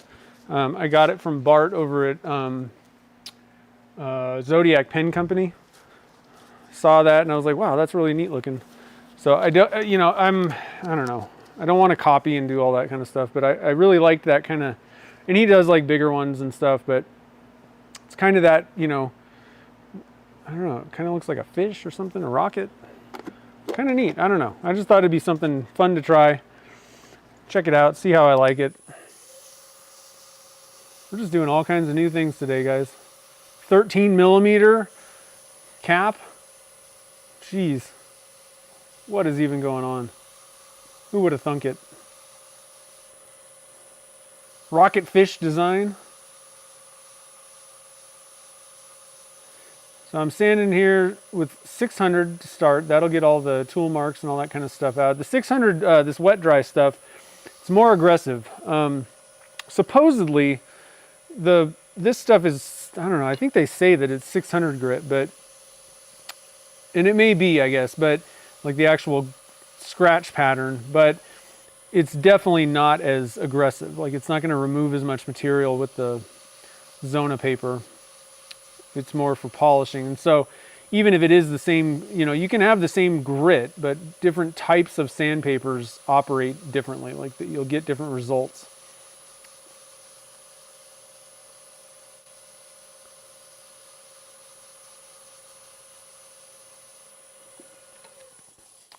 Okay, and then we'll do a little bit of this. And break up that circular pattern. And I'm gonna, I don't know if this is a weird thing. I like to wipe off in between that one. And then go on to my green here.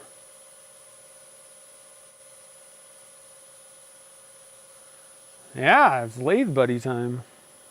Nobody even said it. Come on, we gotta get this.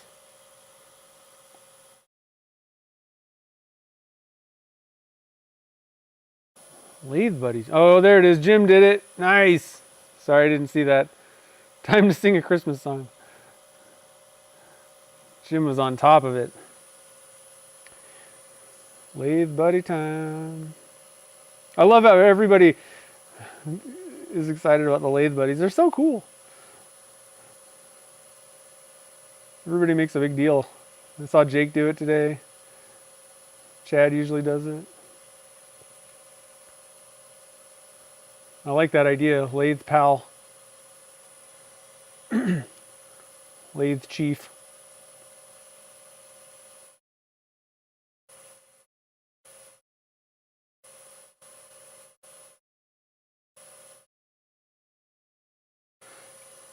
So there's probably new people here. So we have the pole going up top. And so that's, again, that's the, and you can just estimate if you're using like a standard non-metric, whatever, imperial, just kind of estimate like 13 millimeter or whatever. But 12 through 15, what's your kind of favorite thread? Because typically it's going to alter the size of the pen, I think, in most cases. That's why I'm asking. I was just kind of curious. I typically like the 14s, but I'm digging this 13. One of the problems is they all, like I said, I kind of came up with a design and I've been making like the same looking pen like every single time with the 14s, and it's obviously the same size because I'm doing the same thing over and over again. And I thought, sometimes people don't want a giant fountain pen. I'm not saying 14 is like giant, but definitely bigger than a 13 would be. And the big thing is I don't like having a big step from the threads to the like body, whatever you call this. So it heavily affects how I make pens. You know, like I prefer having typically a little bit bigger pen than this, but personally. But if you know, if you're all right with having a little bit more of a step, then you can make a fatter pen with a 13 millimeter thread. I just don't really like it. But the problem is, it's, you know, if you're into triple start threads and you want to have, you know, a bunch of different sizes, you're going to be in for paying, you know, they're expensive to get the tap and die set for all the triple start threads. So I think that's probably one of the reasons why 13 tends to be pretty popular. Because without having to put a gigantic step on there, you can get a pretty decent wide pen. But, you know, this is also a pretty relatively slim pen if you go down to that thread size. So it's like kind of that sweet spot, I think, for a lot of people.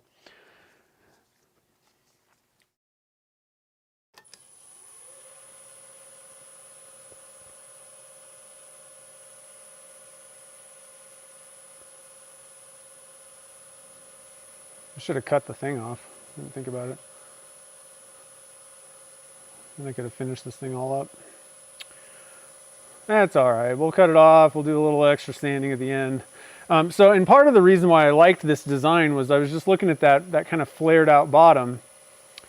And in this case, like I think it would work better with like a 14 maybe. I don't know. We'll have to see, but I was thinking about that, having that flat bottom on the pen, you could just stand it up on the desk. Now, yeah, it'll tip over pretty easily.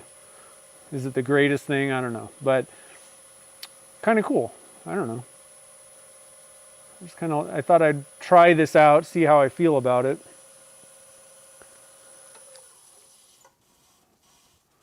And go from there. It's also just kind of cool. I've never done anything like this, so that's awesome. It's always fun to do new things. All right, so I'm going to get this stuff out of the way, and I'm going to cut that end off there. Then we'll finish up the sanding on that bottom part. Trying to dry my hands off a little bit. Let's see here.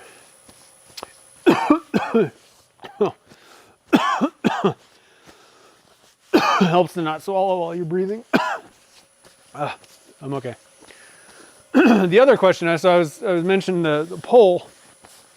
We also have question of the day. What's your favorite Christmas movie? So if anybody has any that didn't chime in earlier.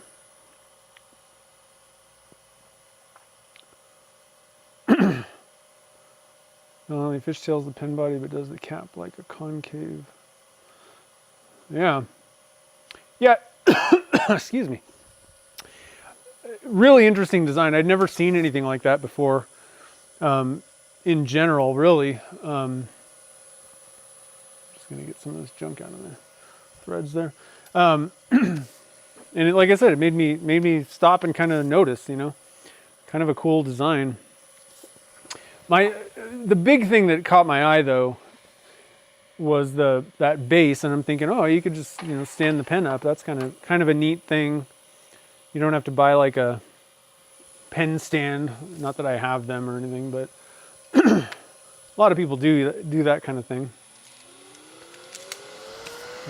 So I thought, okay, let's see how this actually works in reality.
So what I've done is kind of come in, I tried to actually make it a little bit concave on the bottom.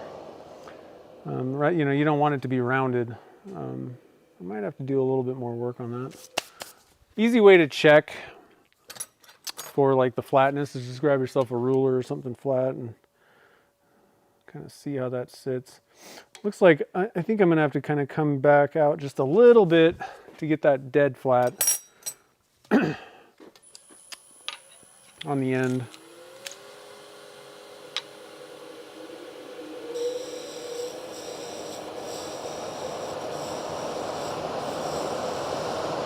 There we go.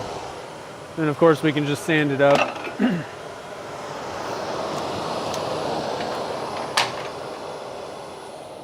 And we're back to lathe buddy time.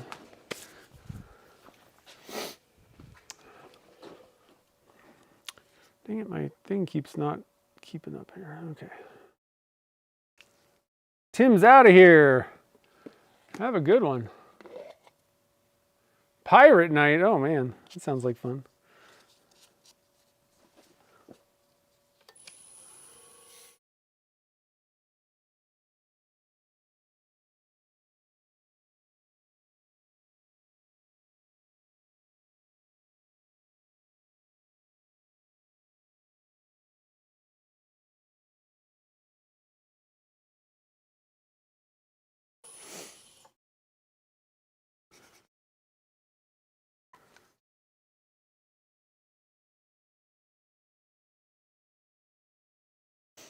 All right.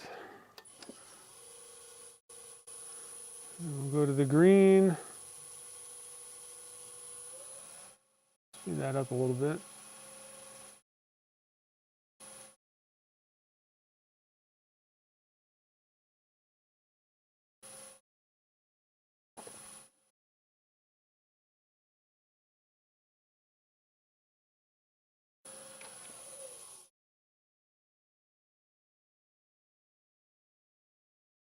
And gray.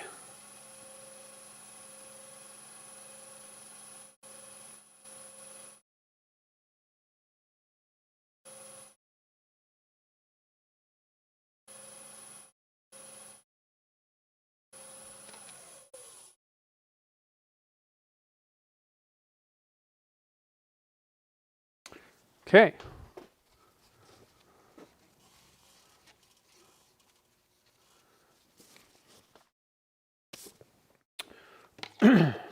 So already I can tell that there is sparkling going on in our snowiness.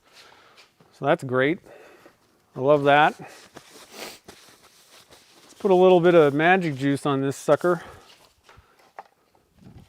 See what we get.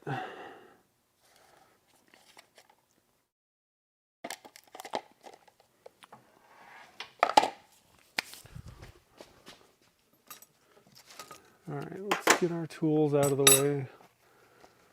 Find ourselves some blue shop towels. Start with number 1 here.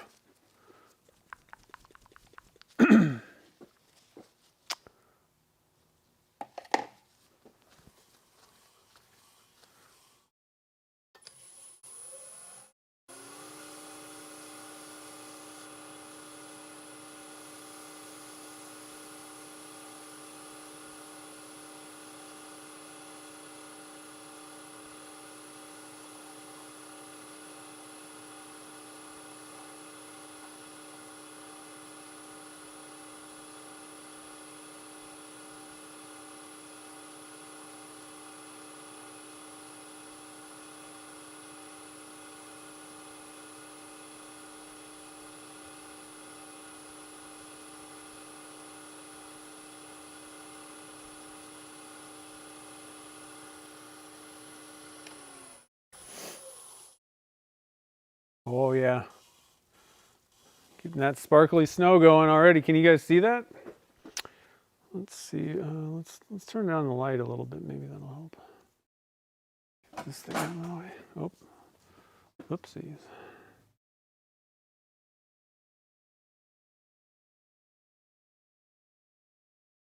I Can't tell if you can, oh yeah, I think you can see the sparkles. Look at that sparkling snow. All right. I gotta go get more paper towels here.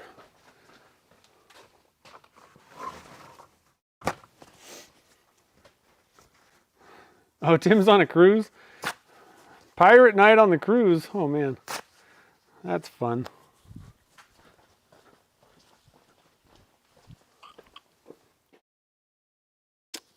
That's fun. That's even cooler that he tuned in from a cruise. Wow.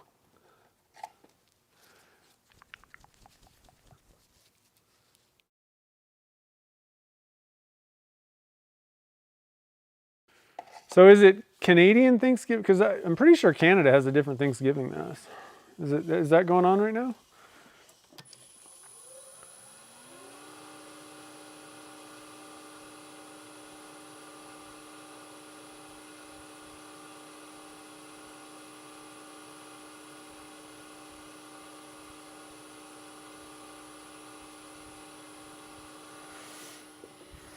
All right.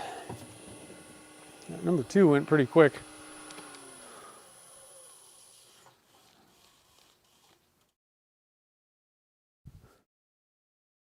Number 3.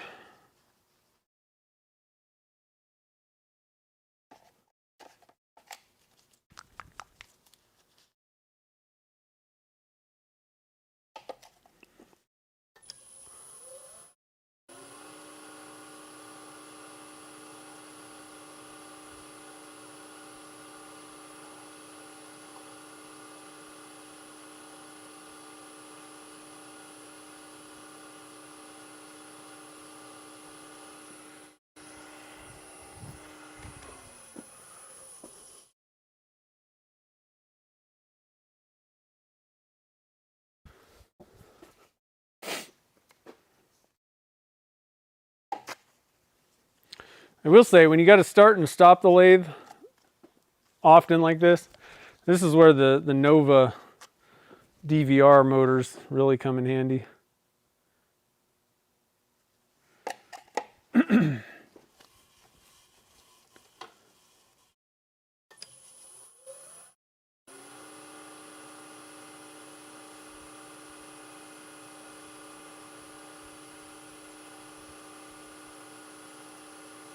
Because they stop immediately.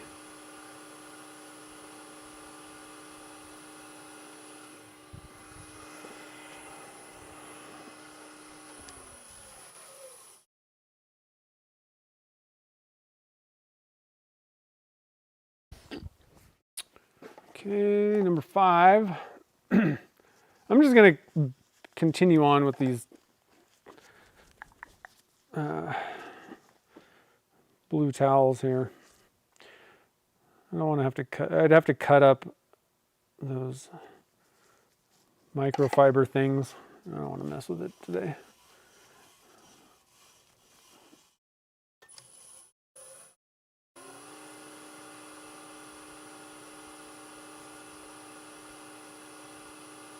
We're on a schedule here, guys.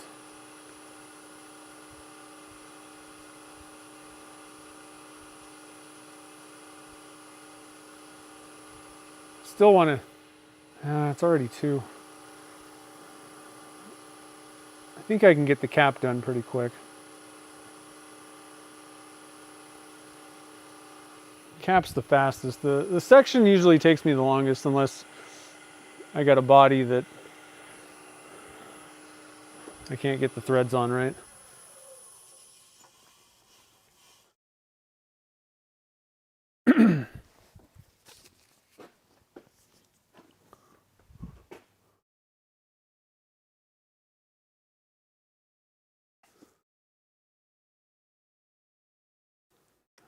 Oh man, that was way too much.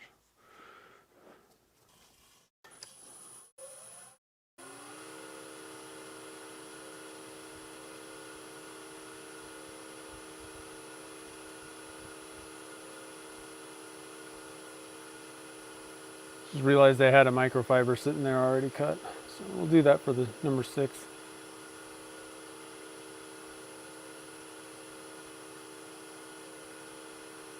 And again, always be careful. This microfiber material is not going to rip if it gets caught up. So I'm kind of loosely holding it. If it does wrap up, it'll just pull out of my fingers, hopefully.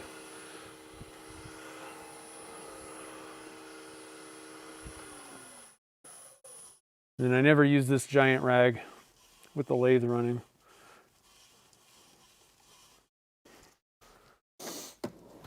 Okay, so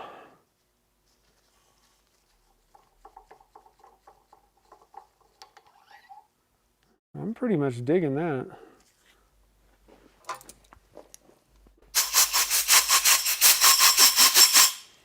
Just blow off the excess. Oh, we're zoomed in pretty far. That's pretty cool. So let's try this out. Ha! Oh, you guys can't see it. It does. It just stands up.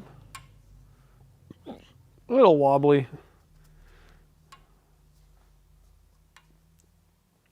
Not too bad.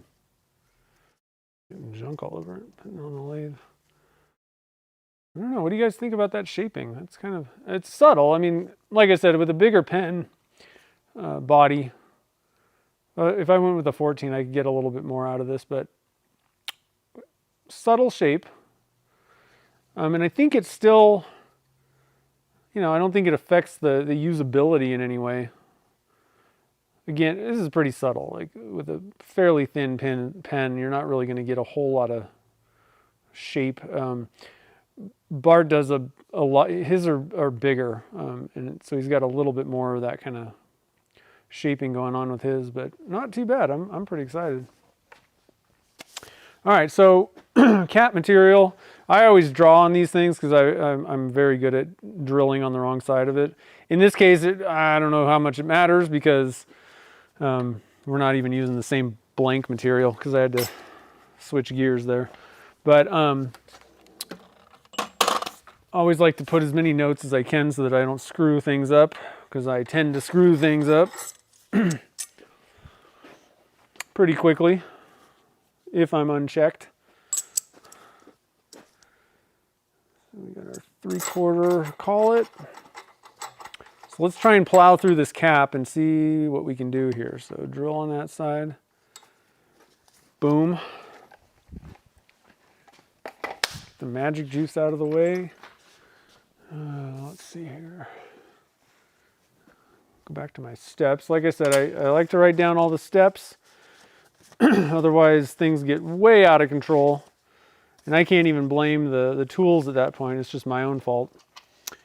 So, let's scoot you guys back just a little bit. All right, so step one, I'm going to square this guy up.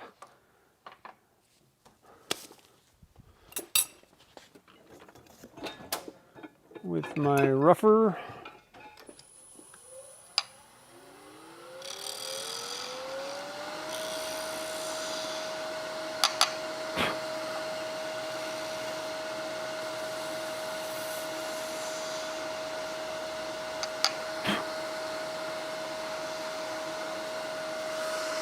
All right.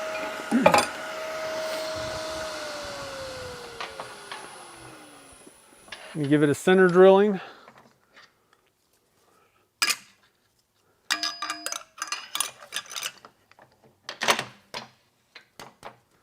The cap's a quick one.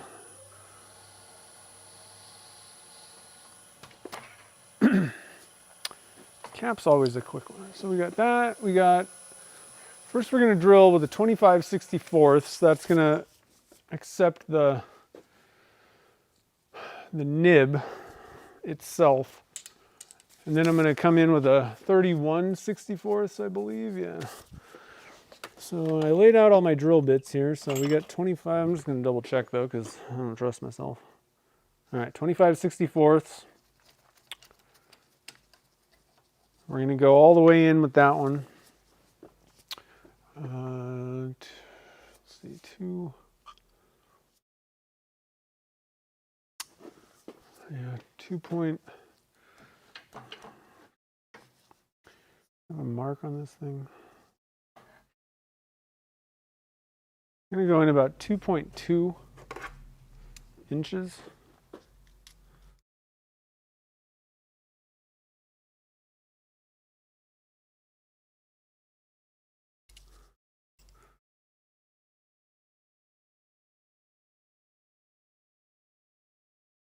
Which is pretty much like right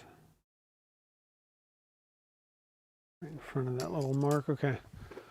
Let's see.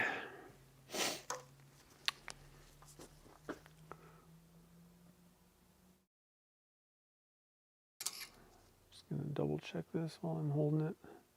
Perfect. Nice.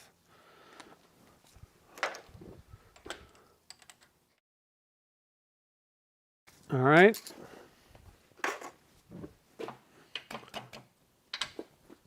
Turn on the dust collector here.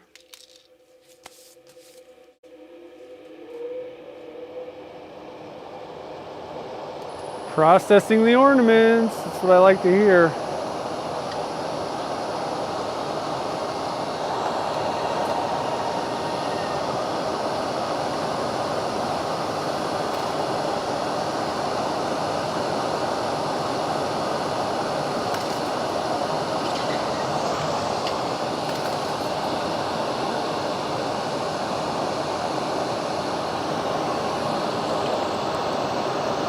I can't wait to see what everybody made.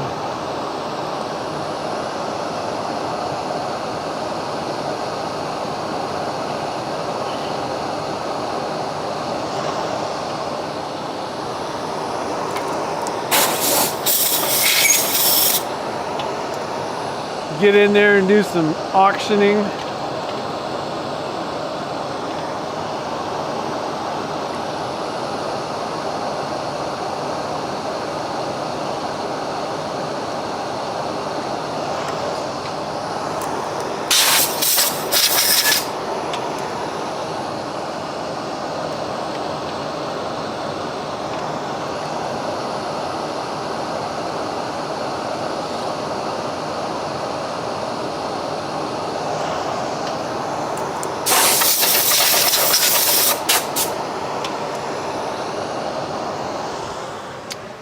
All right, and then we're coming back with the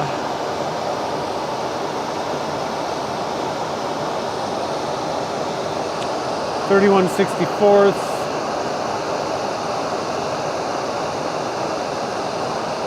And that guy needs to go in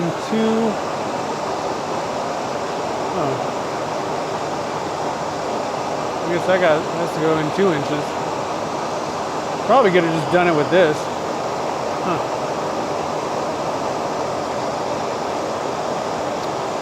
Okay, whatever.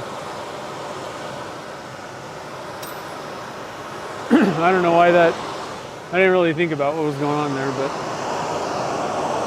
could have just gone 2.2 with this thing.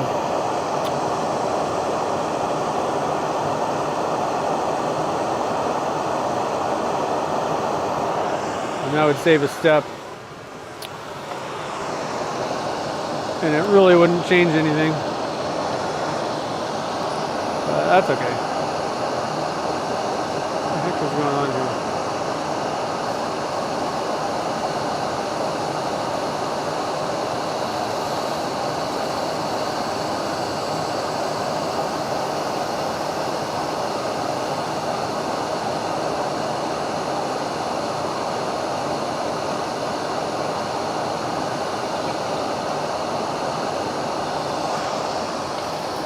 All right.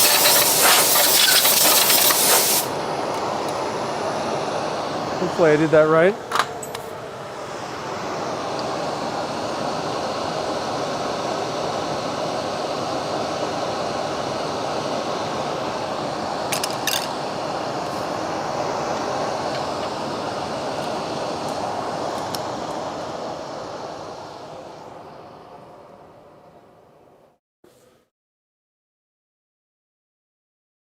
It's always worrisome when you hear something falling and bouncing on the floor under your lathe. I think it was just the little excess that I cut off there. Let's see here. We got our 13 tap. is next. And that goes in there. Okay. I gotta get my, there it is.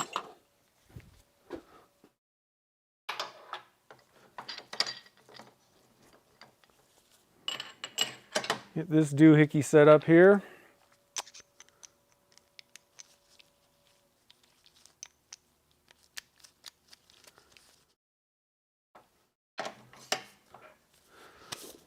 I think I am going to use a little bit of WD-40 while I'm cutting these threads. It just makes things go quite a bit smoother.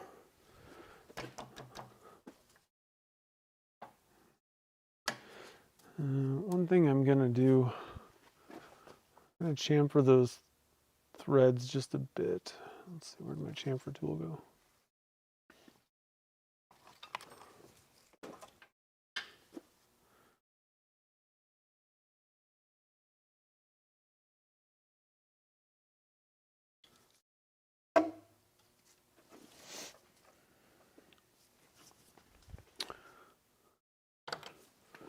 All right, and we'll tap these threads.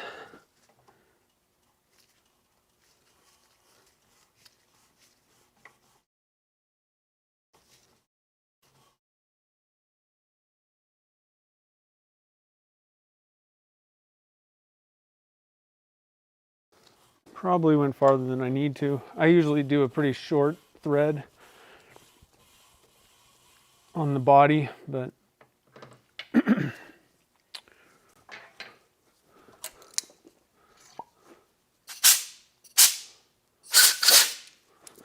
okay, so let's see if that worked. See how this body works on this thing. I am going to use that little pipe cleaner guy just to kind of clean out these threads. I mean, realistically, you're actually much better off putting this thing in the sonic cleaner before you start testing threads, but we're on a time schedule here. I don't have time for that. I ain't got time for that. Okay, so we'll just try and clean it out as good as we can. And let's hope that this works. We were having some trouble. I don't know, guys.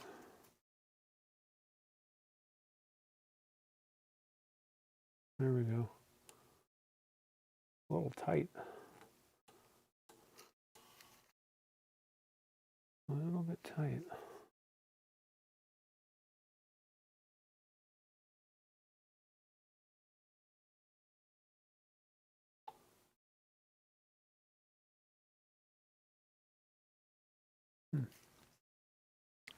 A little bit tight.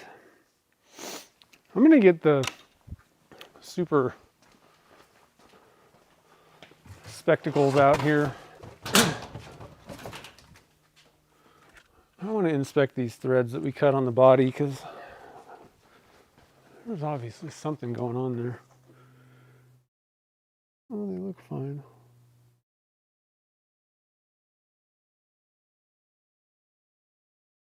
Those threads might have some junk in them.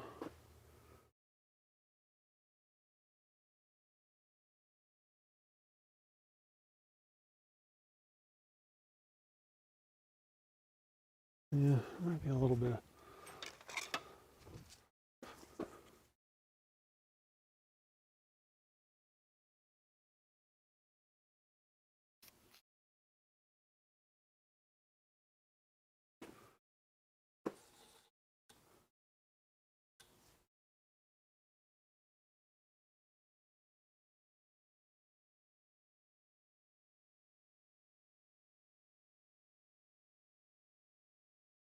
There we go.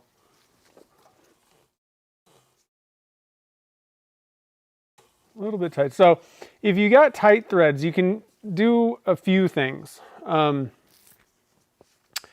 got to be honest. At this point, I'm a little concerned about that 13 millimeter die that I have. I don't know. It didn't feel the same as most of my other dies when I was cutting. Maybe there's a way to like adjust it or do, I don't know. But anyway, if your threads are a little tight, you know, like number one, first thing I'm going to do, it's still all set up right here. So it could be one of two things. It could be these threads. It could be the body threads. This thing's all set up for me to tap. So I'm going to try and do this again. You got to be really careful with the triple start threads though. They are harder, I find, to redo, to get it started again, especially with the die. And if you mess up, if you don't get it on track, you know, or whatever, started right in the groove, you're going to jack your threads up. You're going to cross thread them and it's going to be bad news. So you got to be really careful with the triple start threads. It looks like we did take a little bit of material off, so that's perhaps a good idea or a good omen. The other thing is you can re-tap these. I always find that especially once you have the thing off the lathe, it is really hard to get a die for triple start threads to start right without just jacking the threads up. So if you need to take them down or there's excess material, the easier way to go is to use some, I mean, you could probably even use magic juice, but a tip I got from Jim Hines was to get some like rubbing compound. Oh man, I left that open. That's probably wrecked. This rubbing compound stuff. So realistically, it doesn't really matter what it is. You could probably even use Yorkshire grit might work. That might be a little aggressive. Maybe even just like the number one. I don't know exactly what basically this is just another abrasive, you know. So this magic juice, plastic polish, there's all kinds of things you could use. The key is to find something that's aggressive enough to bring down you're basically trying to bring down the points a little bit just to make it a little bit shorter, and it'll work a little bit better. So let's just do an experiment real quick. Well, so I did that. I reran that. So let's just see how this thing feels. Still a little sticky. Now, if I clean this all off, it'll probably be a little bit better, but it's still kind of tight. It's a little bit tight feeling to me. So let's actually just try some magic juice, number one. Got to be a little bit careful here. We don't want to rebuff the pen.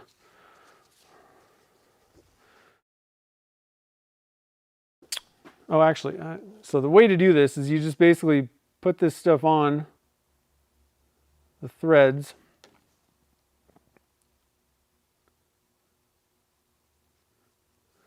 Okay. And then what we're going to do is put this together and just run it in and out. And that's going to sand down this connection.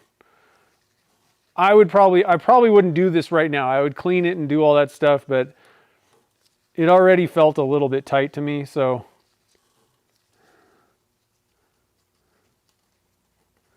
this is typically a step to do after the pen is all finished.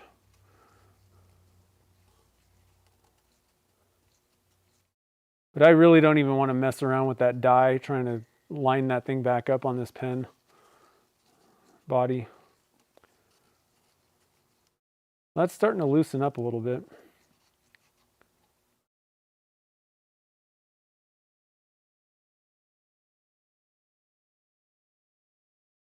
Yeah, I don't know. These threads are not great.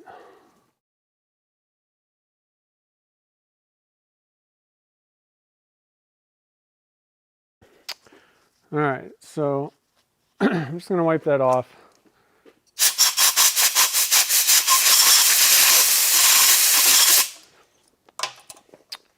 And the last step that I do on my pens is I don't like having to put a shoulder, a little relief cut on the body. I just don't like the way that looks. So I come in and I actually give a little relief on the cap. So again, before I take anything off or do anything, I want to keep this in the chuck, and I'm going to keep the it doesn't matter. I could remount the tap itself and all that stuff. That wouldn't change. But I'm going to come in here and I'm going to just take off a little bit of, I'm basically making the relief cut on the cap, and you can't see that, so that's why I kind of like that. The thing is, you might need to, you could probably do this step before tapping, and it would alleviate you of having to redo the tap, basically. I'm going to put the lathe on reverse so I can get in here this way. This might be kind of tough. Actually, never mind. I'm going to keep it on forward. Speed it up.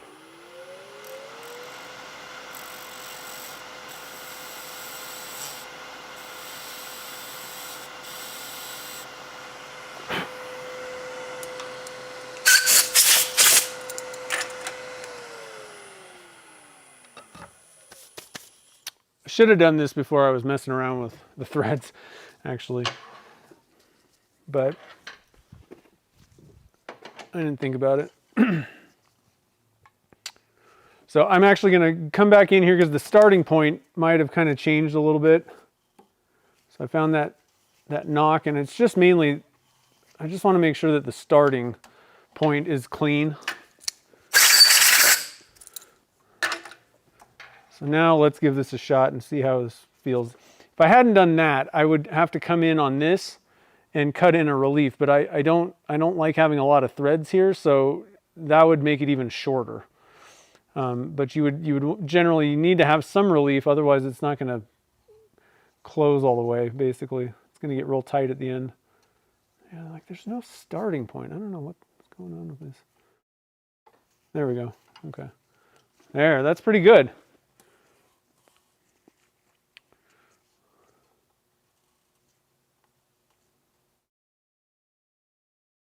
It's really weird. I don't know.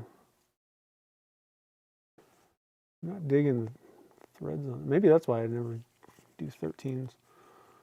Like, that die sucks. The tap worked fine. That felt normal. Okay, so that's not that bad. Maybe it's just me. Okay, it's working. All right, no problems. We're good.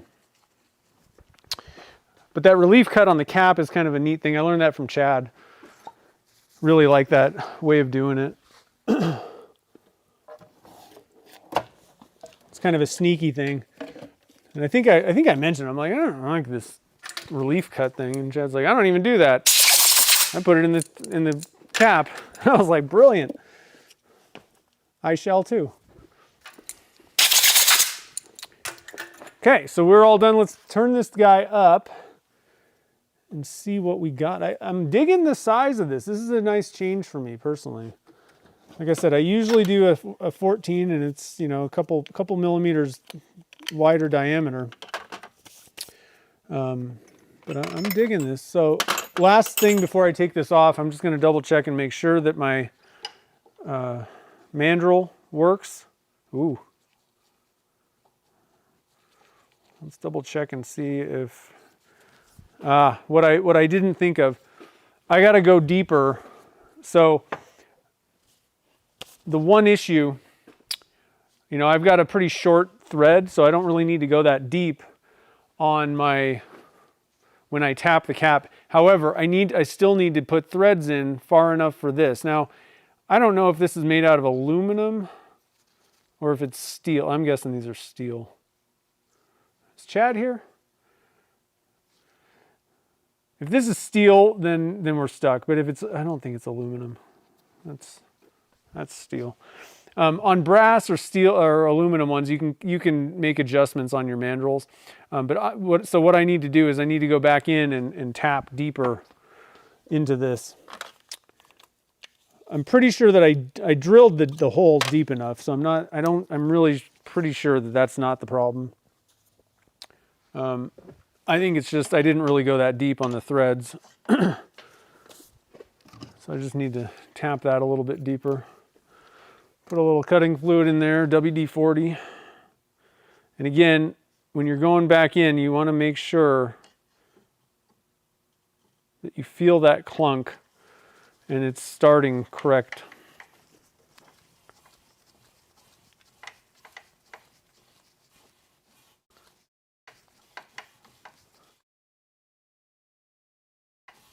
I'm just going to go, that's probably plenty.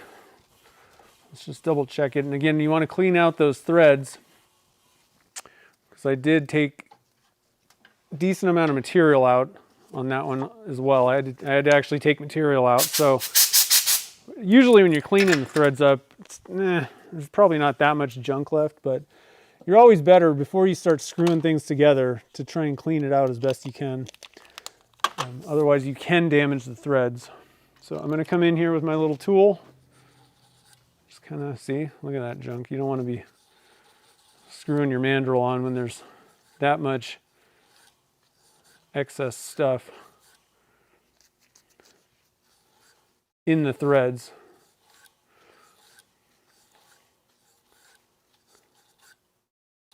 Okay, let's make sure that I did that right and everything's good. May even be that there's just some material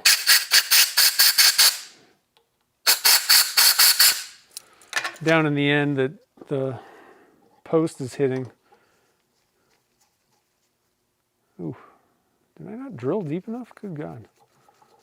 How long is this thing? Come on.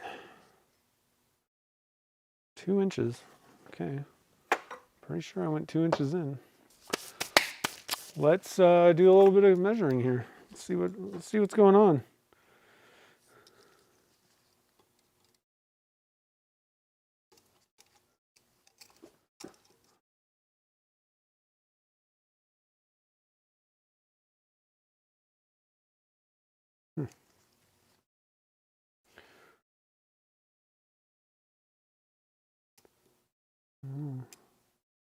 Oh, 1.9560, guys.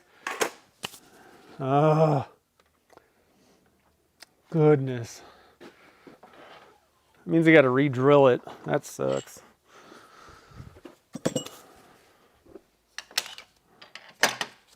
Huh. Well, I didn't do a very good job measuring that. Okay, so I got to be very careful. It's probably not the end of the world here, but I definitely want to be very careful when I'm bringing this drill bit up in there. What the heck is... Ugh. One thing I don't like about this lathe, the tailstock, the handle loosens, like the rotating handle thing loosens all the time. I need to get some Loctite or something in this thing.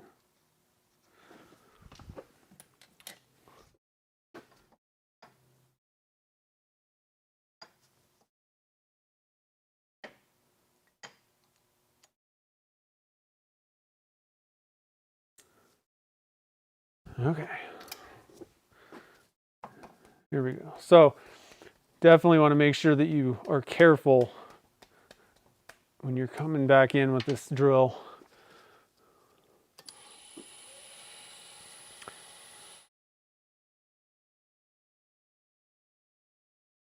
I think I tightened this thing too far.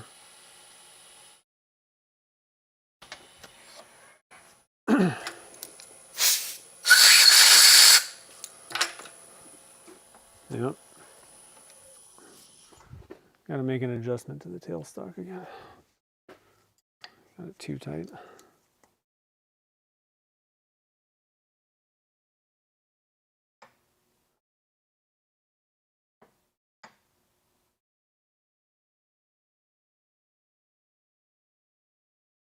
Okay.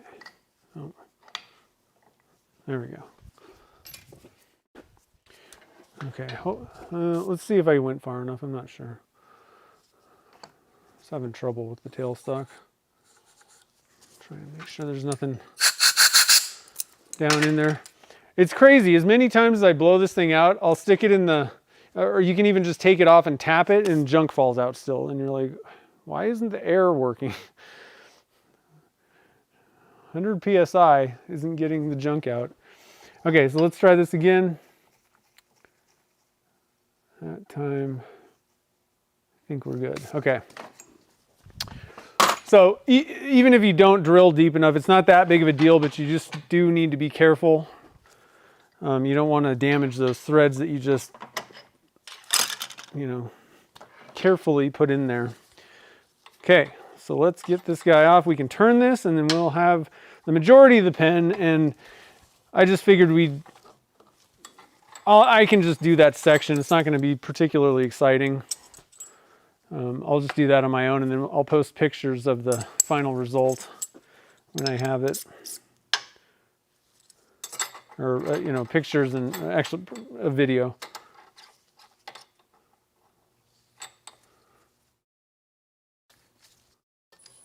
Well, that's running nice and true. Okay. All right, so again, I'm going to put a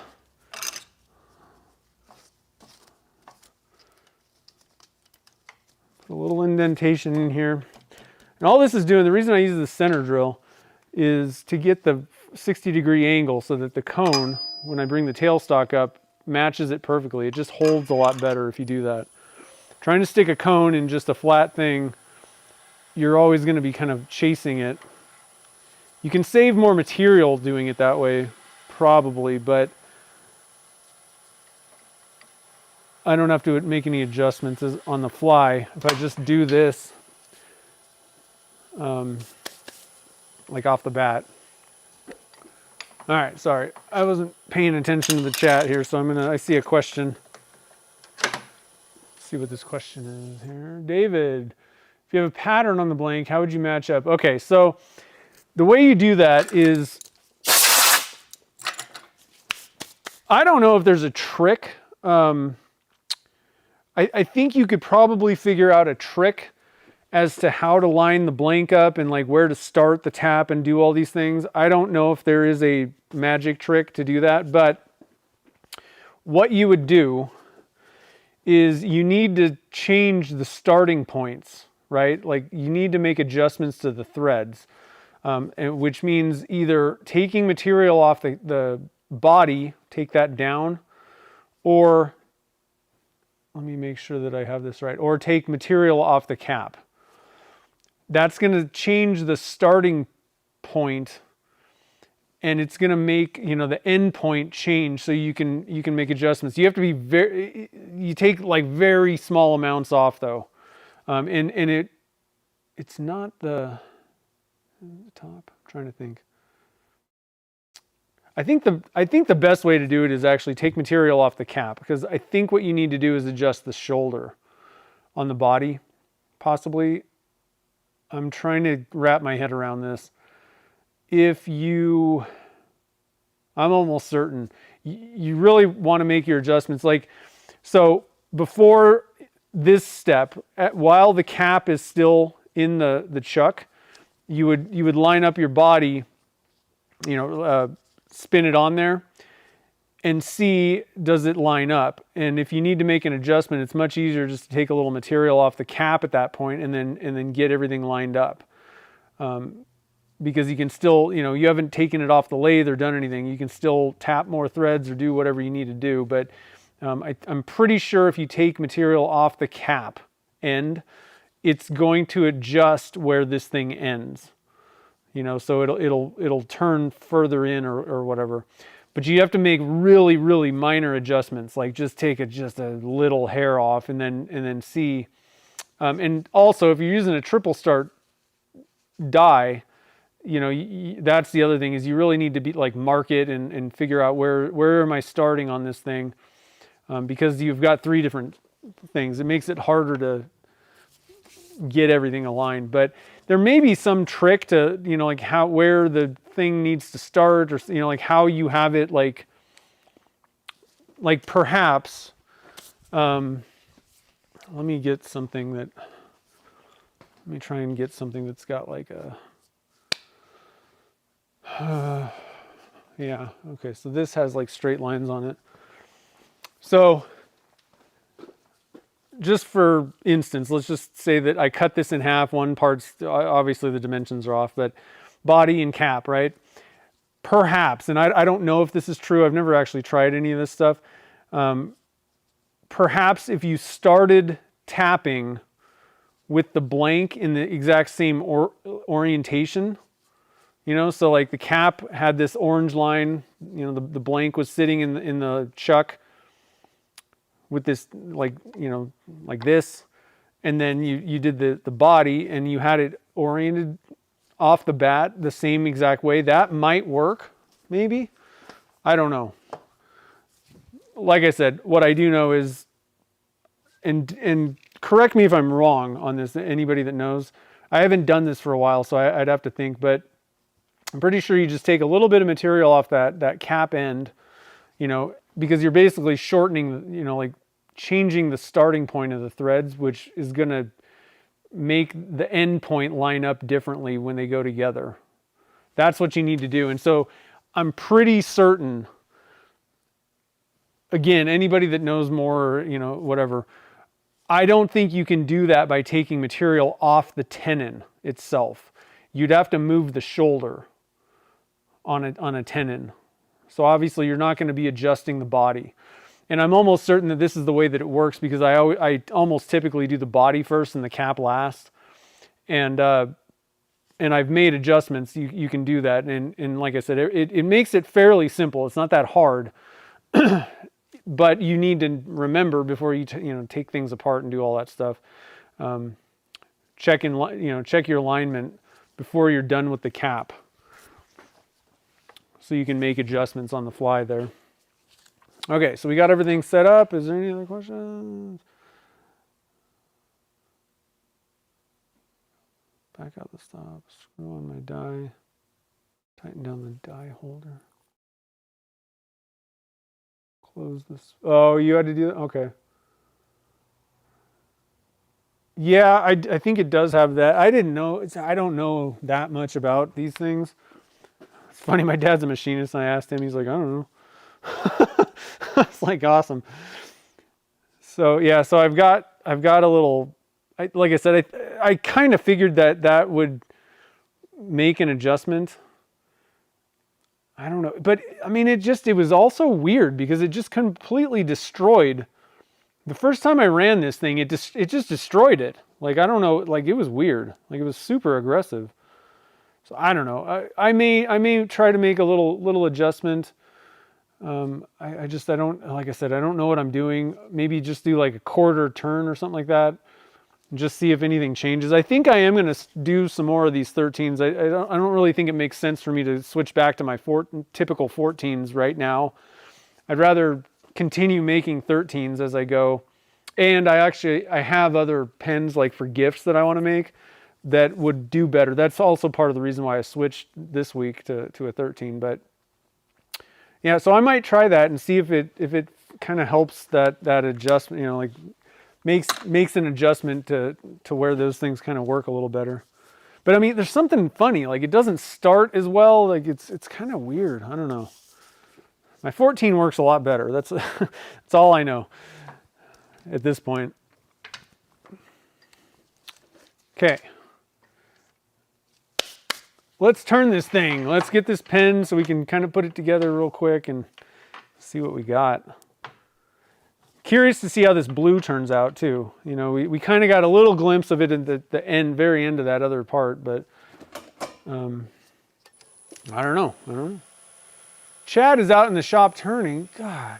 Oh, the new ones are sealed. Yeah, so you're not going to want to be sticking your easy wood tools on those. You can make adjustments on aluminum and brass. You can turn those on a wood lathe, but you don't want to be trying to turn stuff on a wood lathe with steel. Let's see here. So let me grab my tool. And again, I got some little notes. I haven't done one of these, so this is kind of just like let's try these numbers, see how it looks.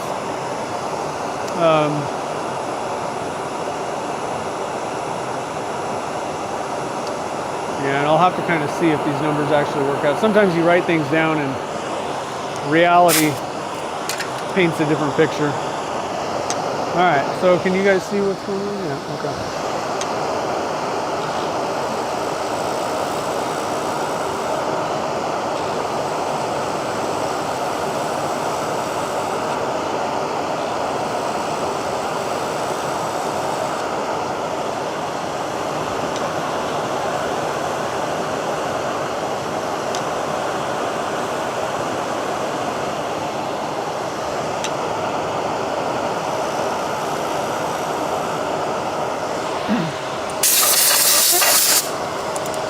Now for my cap, I was just going to taper it. I didn't want to do like the, you know, the shape kind of thing on the cap.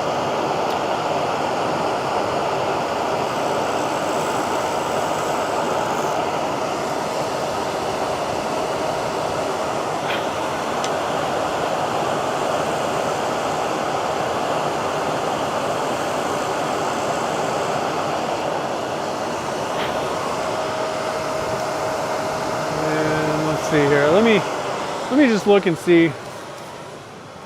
Started at 19 millimeters or so. Let me just look and see where we're at here. So 17 and a half.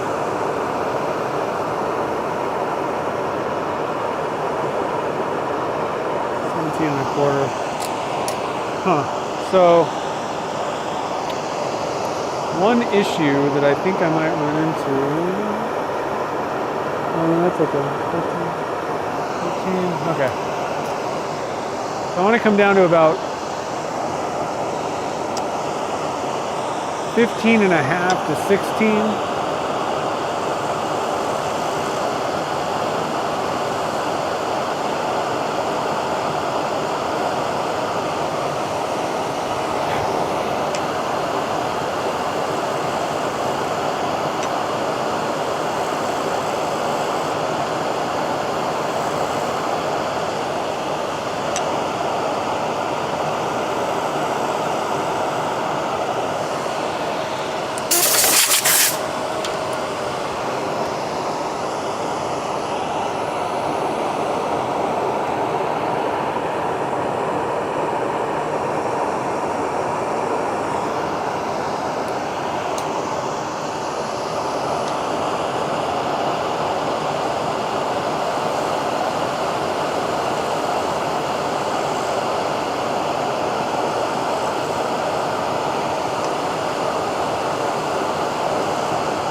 I think I'm going to do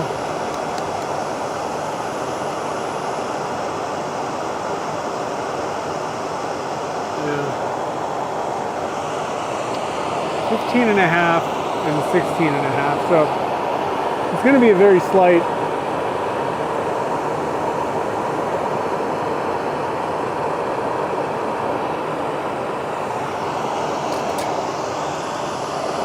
very slight taper.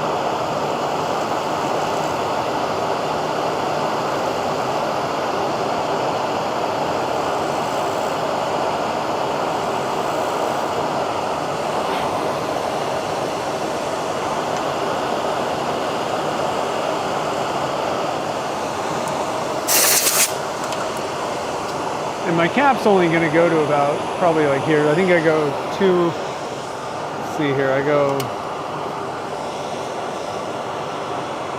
yeah, 2.5. So I'm actually going to measure that out real quick right now. Make a mark on it.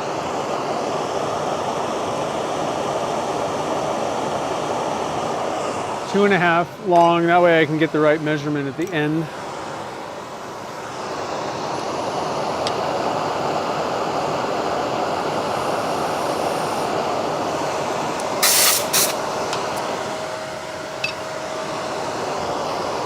So let's see what our numbers are. I got to be getting pretty close on this end. Like I said, I want 15 and a half. So I'm at about 16. And then that's at 6. Well, that's pretty close already. I want that at about 16 and a half. So now I just got to make sure that I got this taper kind of correct.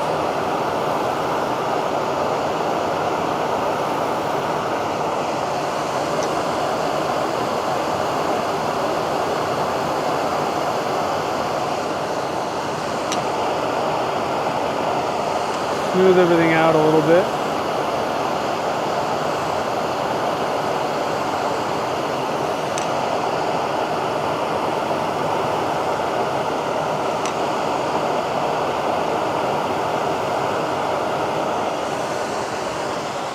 All right, let's see where I'm at. And probably doesn't matter that much. I don't need to be so crazy about this.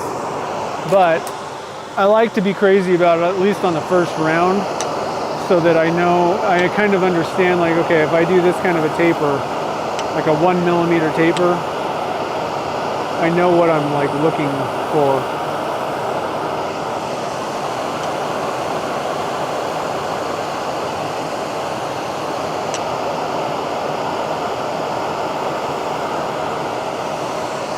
All right, I think that's good. I'm gonna quit playing with it.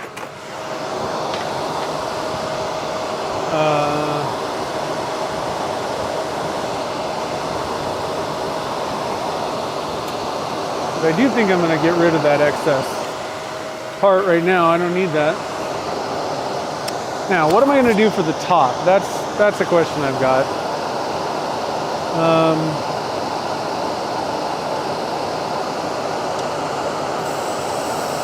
I really kind of get to that point.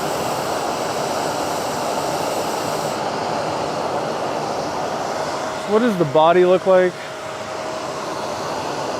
I'm just going to kind of hold this up.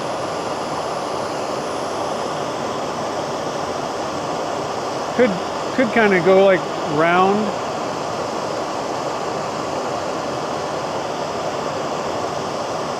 I think I'm going to try something weird.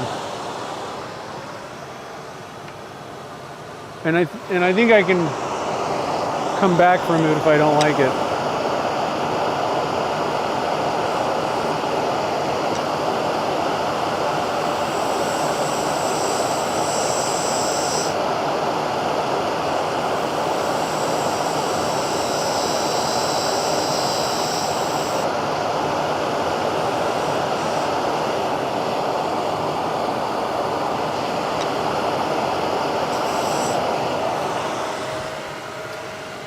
So I'm gonna go for kind of a point. I don't know. We're doing all kinds of weird stuff today, guys.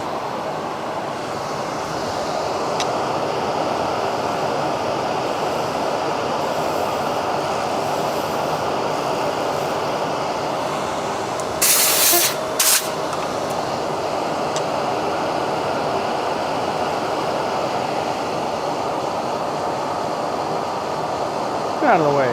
Get out of the way.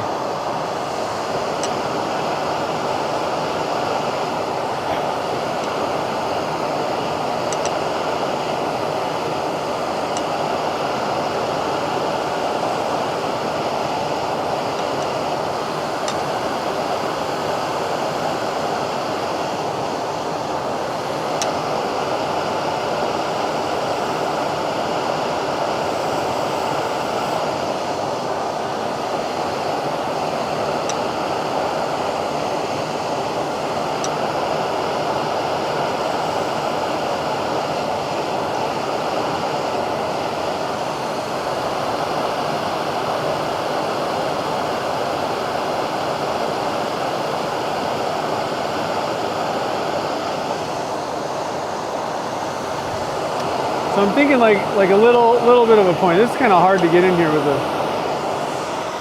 I'm gonna go back to the detailer. I think I can do that a little bit better.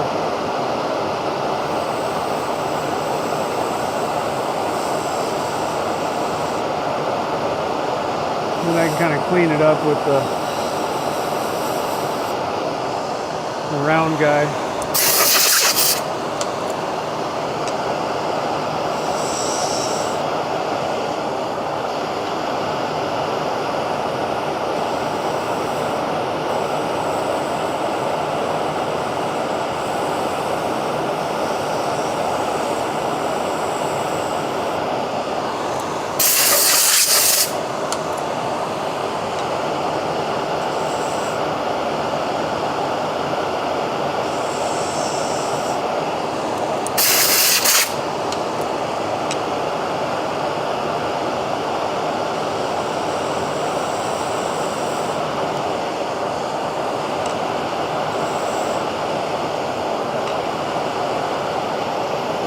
I'm kind of butchering this thing.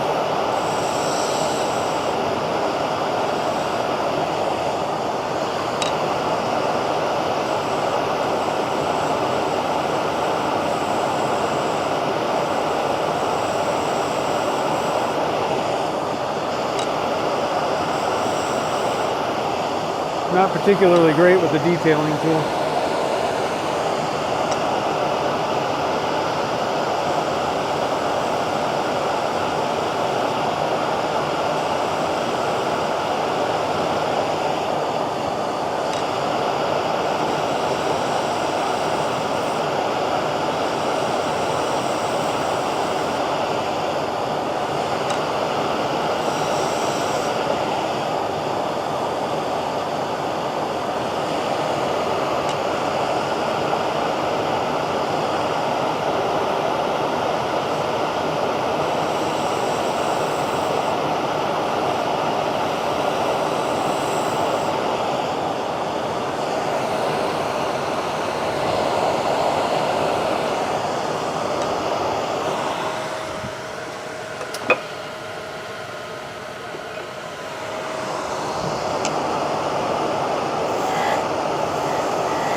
Okay, I think if I continue with that, it's just gonna blow up. So I'm gonna have to pull out the 80 grit smoother, do a little work. Let's see if I can get that done with the 600. There's probably better ways to turn that, but I didn't do it, so. JP's here. What's up, man? Emil? We're going long today, guys. Going long because I want to see how this thing turns out, you know? See if we can. Oh, I don't need to go that fast. See if I can do a little bit of smoothing.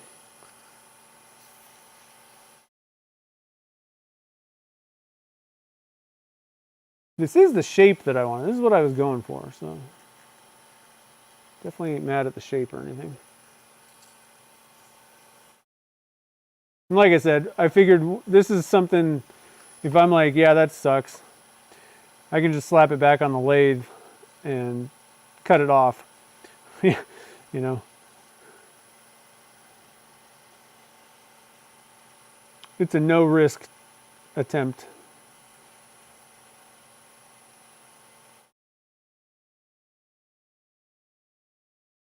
Probably could have used the lower grit sandpaper for this shaping stuff, but that's okay.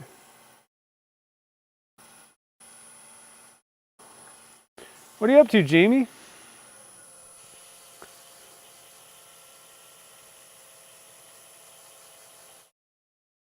Got any big plans for the rest of the day?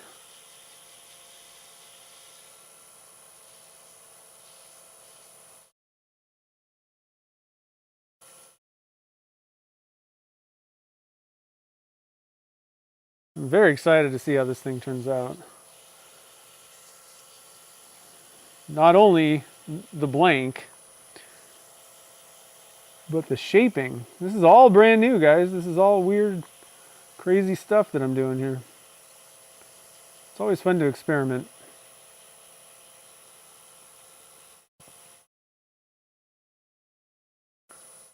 Chilling for the night. Nice.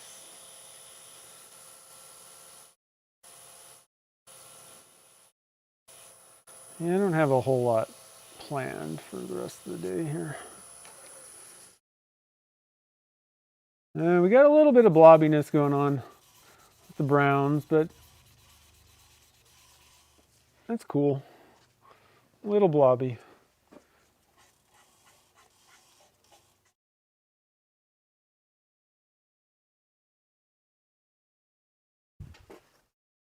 Could have done a little better trying to get those really thin, you know, like those pores kind of thinner. But that's okay. I ain't mad at it. Okay, so that's looking good. This is another one that, you know, you could probably get away with a satin finish on this. Look pretty good. My only thing is, for the sparkly snow stuff, I think you're really going to want to go with a polish. Like a gloss. Higher gloss. It may sparkle a little bit without polishing, but I think you're really going to get that twinkle with a high gloss. Now, that's more the body, I think. You know, we want that snowy meadow thing look in the body, but so I'm less concerned on the cap. But I'm not sure how I feel about a glossy body and like a half and half pen. I think that would look kind of weird. That's too much.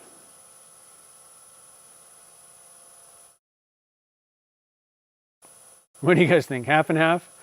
I think that would be kind of a, yeah, no thanks. Okay, so we got that.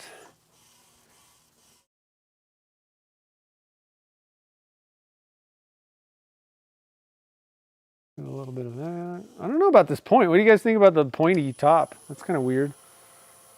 Kind of interesting. Oh, I'm using the wrong side. Sand's better when you use the sanding side.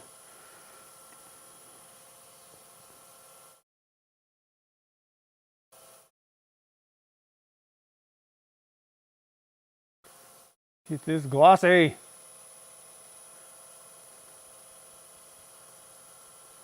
So for any newcomers, don't forget there's a question of the day. What's your favorite Christmas movie? And we got a poll.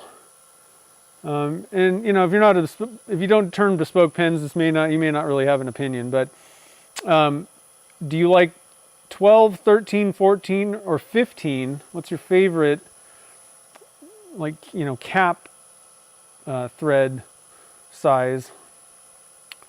You know, where the cap and body meet. That kind of is part of the question. Is like what diameter? That doesn't necessarily indicate diameter, but obviously if you've got 12 millimeter threads, you're probably not making a really fat pen, you know. So I'm just kind of curious if you got a favorite. Well, you can enter the poll. You can do the poll and answer there. There's no way to really, like, I wish there was a way where people could just submit like a answer. I guess that would be kind of crazy. For the movie question, that's in the chat, just regular. Santa Claus the movie. Is that the Tim Allen one? Is that what we're talking about?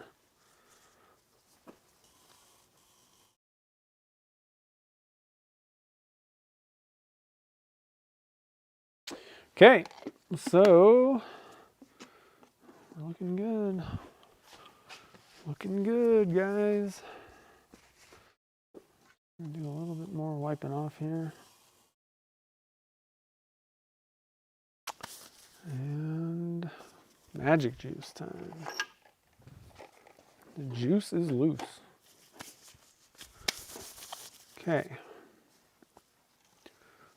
Get my blue towels. So step 1, David Huddleston. Huh, I don't know that one. John Lithgow's the bag. Santa Claus the movie. You guys have brought up good ones. You know, not that I'm like a Christmas movie aficionado, but you guys have brought up some good ones that I haven't. Maybe I know, but I don't know it off by title kind of thing. Like if I saw like a preview or something, maybe I would know it. I don't really watch a lot. I mean, we have our favorites. We like Elf and Home Alone and, you know, like a lot of those ones, but Kind of everybody knows those ones for sure. So we're going to watch some new ones this year.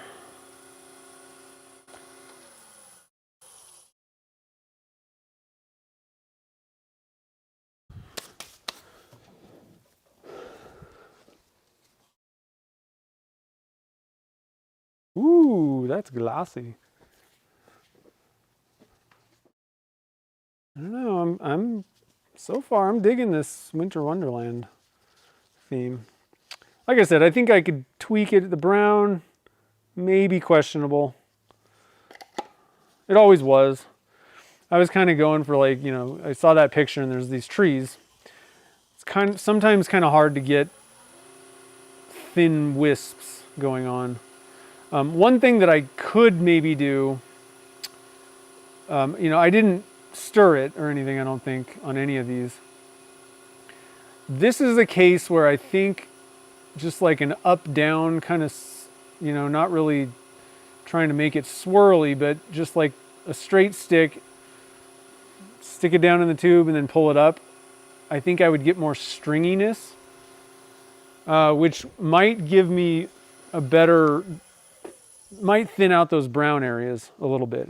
It'll kind of thin everything a little bit, but might stretch these blobs. So if you can just kind of pour just a little bit.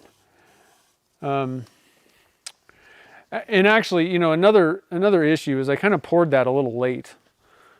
That's kind of why I screwed things up. I'm like, oh, the temperature is higher than I wanted.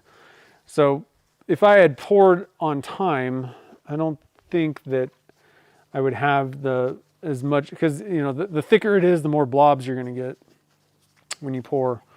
So there's lots of ways that I could kind of make some minor changes and kind of maybe get this a little bit more where I was hoping it was going to be in my head.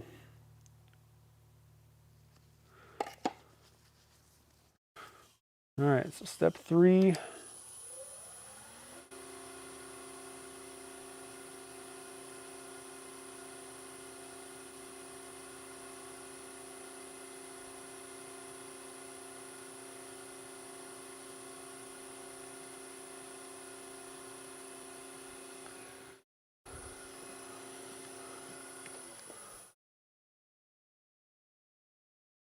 Jack Black.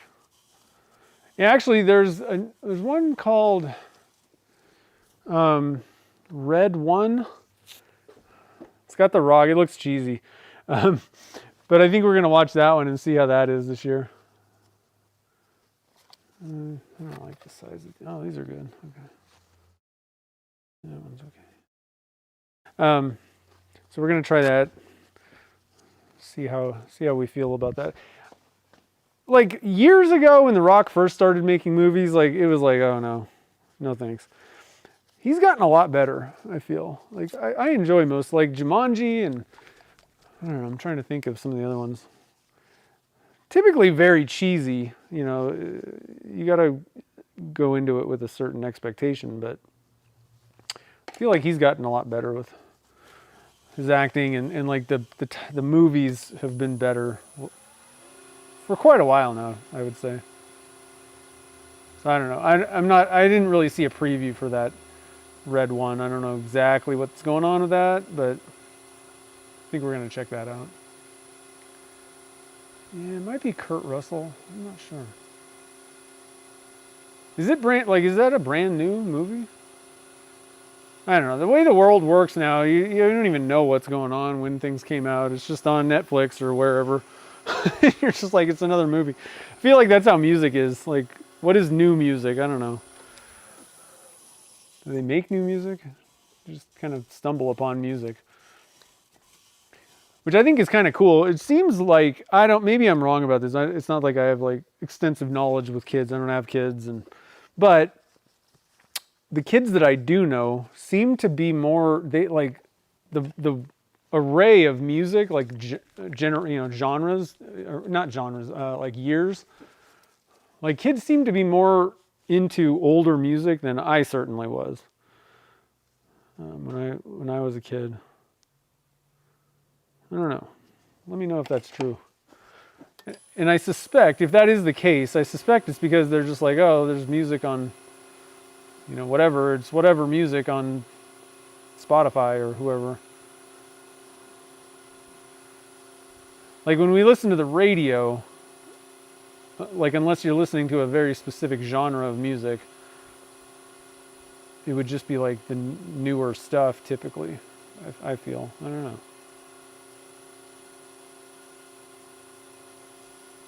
I could be wrong about that.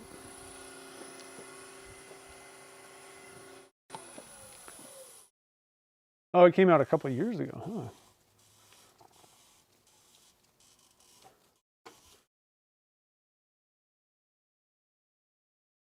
And so, for anybody that missed the beginning, part of the movie thing, we like trying to find new movies and stuff. I like Halloween movies.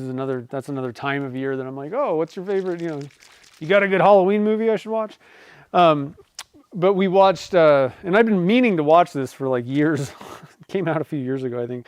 But Violent Night. We really like the guy that plays Santa Claus in that. Hopper from Stranger Things. So we like him anyway, but I wasn't 100% sure exactly what was going on, but it looked kind of good. So I had been wanting to watch it for a long time, but Gretchen and I we sat down and watched it. We loved it. It was so good. But, you know, if you're looking for, it's an action movie with like shooting and fighting and stuff. So it's not your typical Christmas movie. But we thought it was pretty good. Different. It's like if Home Alone met Die Hard. That's what you'd get.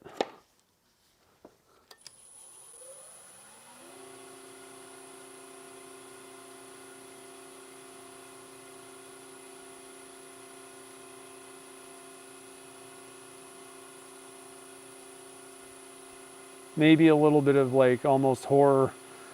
It's a little edgier than Die Hard, I think. I think I would say that. Yeah, a little bit.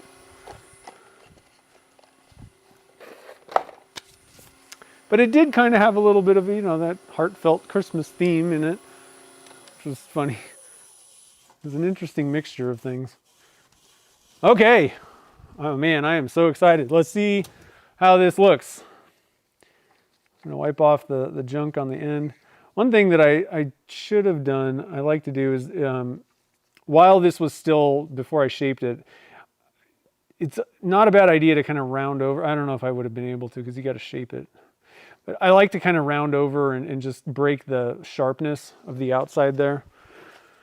So I'm going to have to come back and do that. But I guess you really can't do it while it's beforehand. But you can just come with like maybe the green and just kind of round it over a little bit, you know. So let's see here. I'm gonna grab that little pipe cleaner. Just again, make sure it should be fairly not damaging, that pipe cleaner on the threads and all that stuff. So here we go. Let's see if this thing wants to go together this time. Oh, you guys can't really see what's going on. I like that.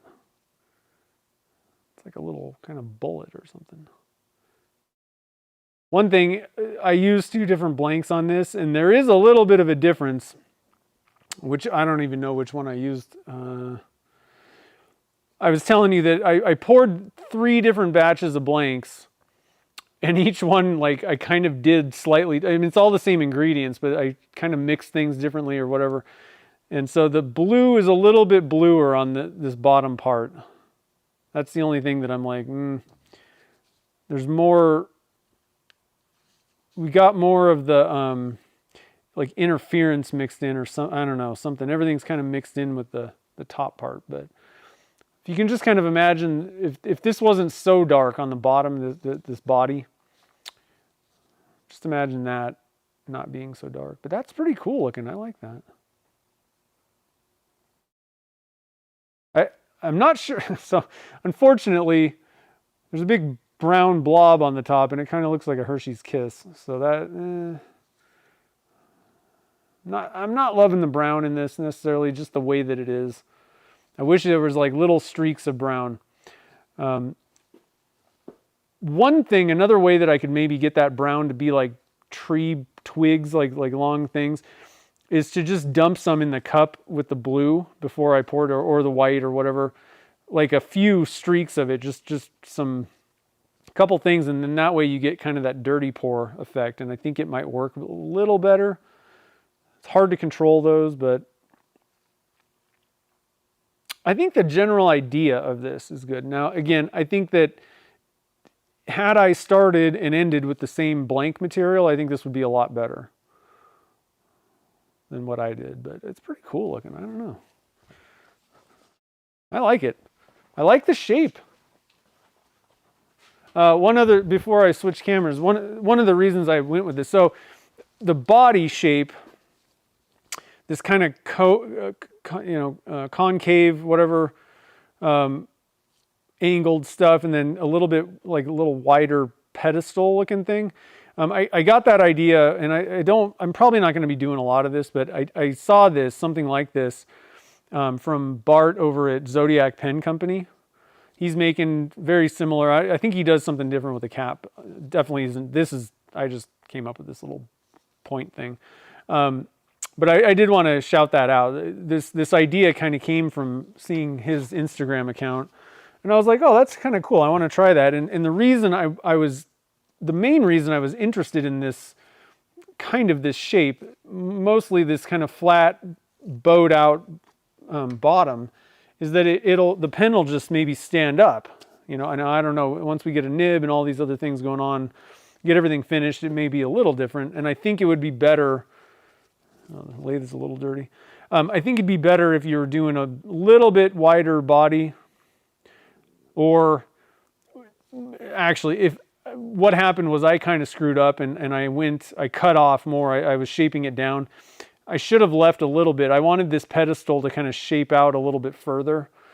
So that was actually it was mostly my fault. I think you could get a wider base, with a thinner pen like this, without having to change anything or switch to like a larger, I was going to say maybe it'd work better on a 14 millimeter, but actually I kind of think this works better on maybe a 13 millimeter, this idea, because if I wouldn't have screwed it up, it actually would have flared out even more. It would have been accentuated more than if you were going for that with a bigger pen.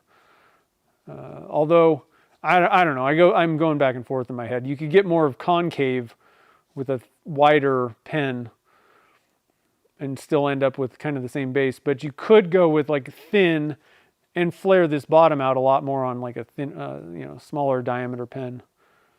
But like I said, wanted to shout that out. Go check him out on Instagram. He does really good work. Zodiac Pen Company.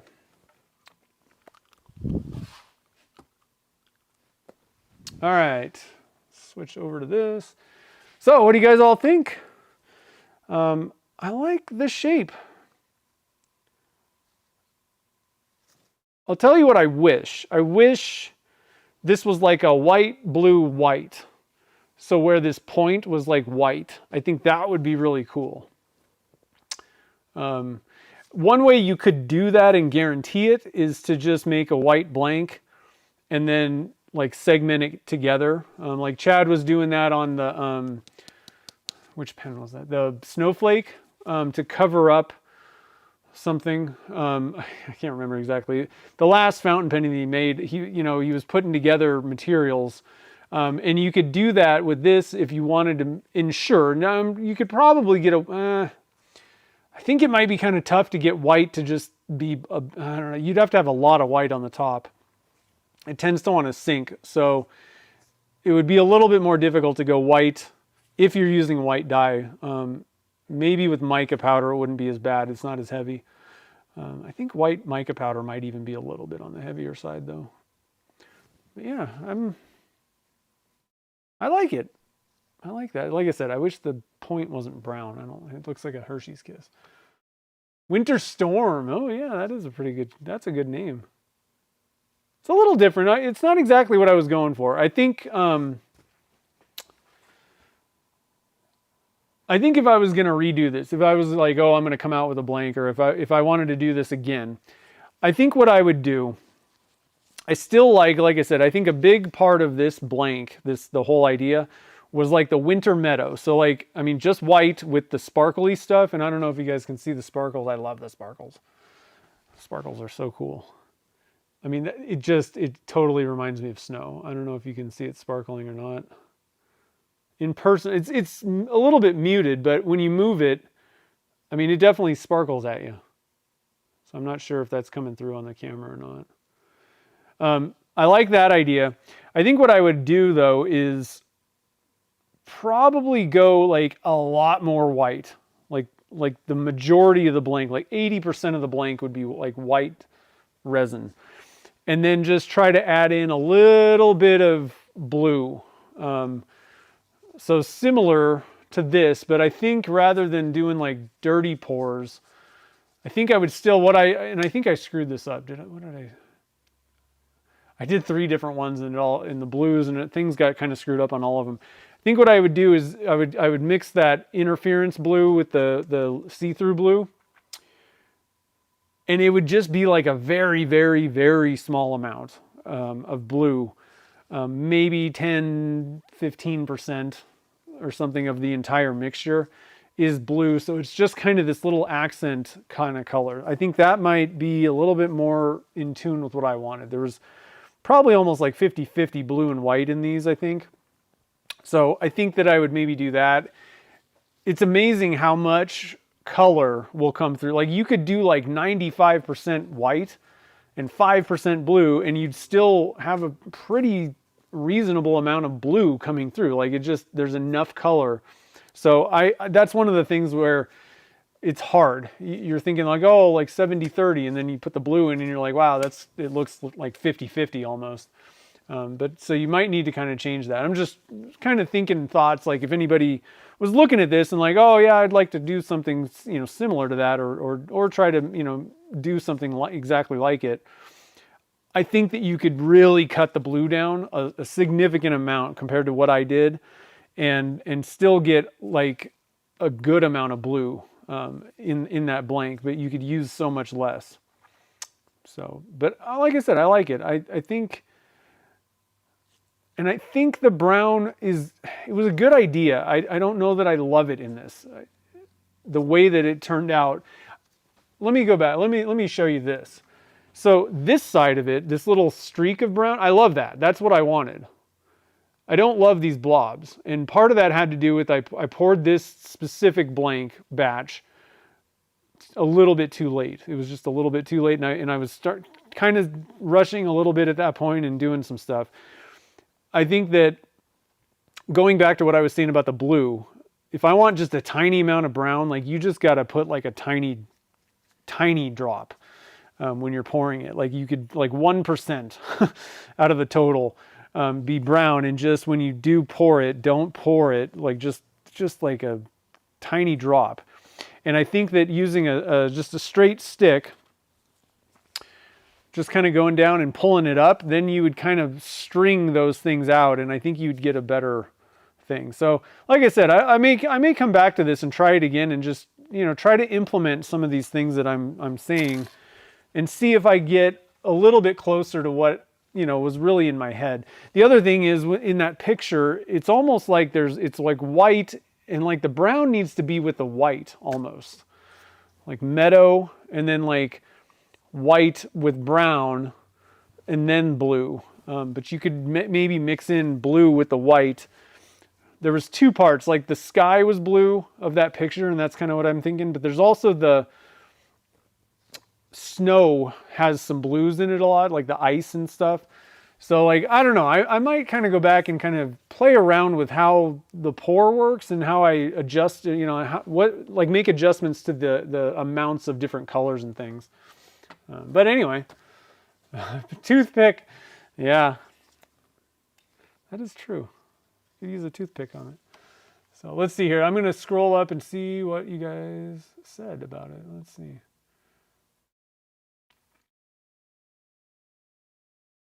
Radio, what's that? Yeah. Oh, the Christmas episodes of favorite shows. That's a good one. You know what I love is like the Lego holiday ones and like all the weird, funny ones, like cartoon ones. Those are great. Remember the Easter 3D printed blank syringes. Did I start filling the? What temperature did so for the Easter blank, for something like that, I would go with a long working time resin, like 30 to 40 minutes probably.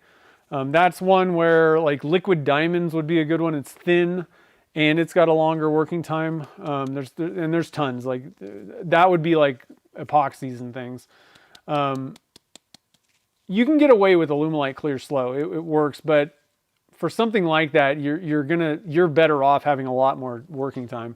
So I started pouring it right away. Like I started, because I use syringes, and so I was doing that, I think, right at the beginning. I do have a video. I think we did it on a live stream, so you can check that out and double check, but I'm pretty sure that I just started filling it right away. Once I had all the colors, I just started syringing. Because it takes so long, especially when you've got a lot of different things to fill, especially that bubble box one. Oh man, that one is really tough because there's so many small, tiny little holes, and it takes forever. And the smaller the hole, the more like air bubbles kind of trap, and you don't know if you actually got it filled or not. So, I mean, I would even recommend for that one, well, what I was going to say is I'd almost recommend getting deep pour. But I mean, that's a 2-hour working time. Like that's overkill for such a small project. So I would probably just go with something like liquid diamonds. Nice, very thin, thin viscosity helps. The one tough thing about that though is the thinner the viscosity, if you're adding mica powders in, they can kind of just get dulled out because they're all just kind of settling in kind of the same orientation. You can get a little bit more kind of color going on with mica powders if you do kind of wait for like that, better temperature, like higher temperature kind of thing, but it'll still work out fine, even with micas. Let's see. Yeah, I'm excited about doing a different shape. I like this shape. I like the 13 millimeter, honestly. Wish I had a section and a nib to put in there. So I'll finish up the section. Again, that one's just white. So it is going to be a little bit maybe jarring because it's going to be like just a solid white nib.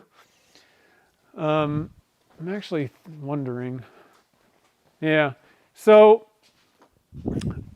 I got to be honest, guys. What I might do, because I had to cut into a new blank, I think what I'm going to do is actually create a new section. I can maybe just do 2 of them. But actually use this like a similar, I guess it would probably be this side of it. I might actually do that. I think it'll be a little bit better. What I was thinking with the white, did I chuck that thing in the trash? Where did the first one go? What I want to look at on the first one, oh, there it is. No, I did have blue in it.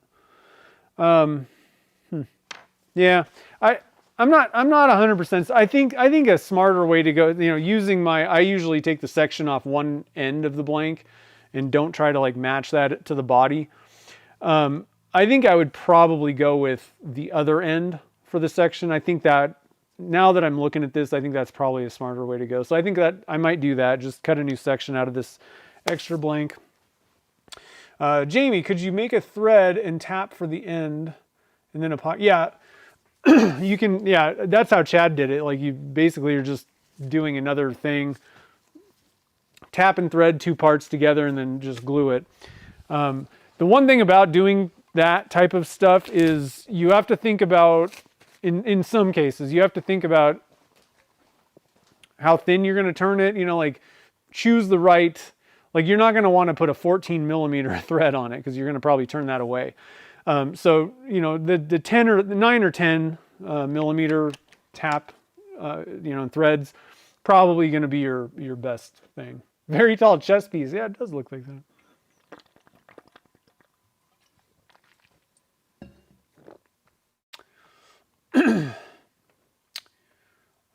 Joseph, you'd be happy to use it if I would send it to me.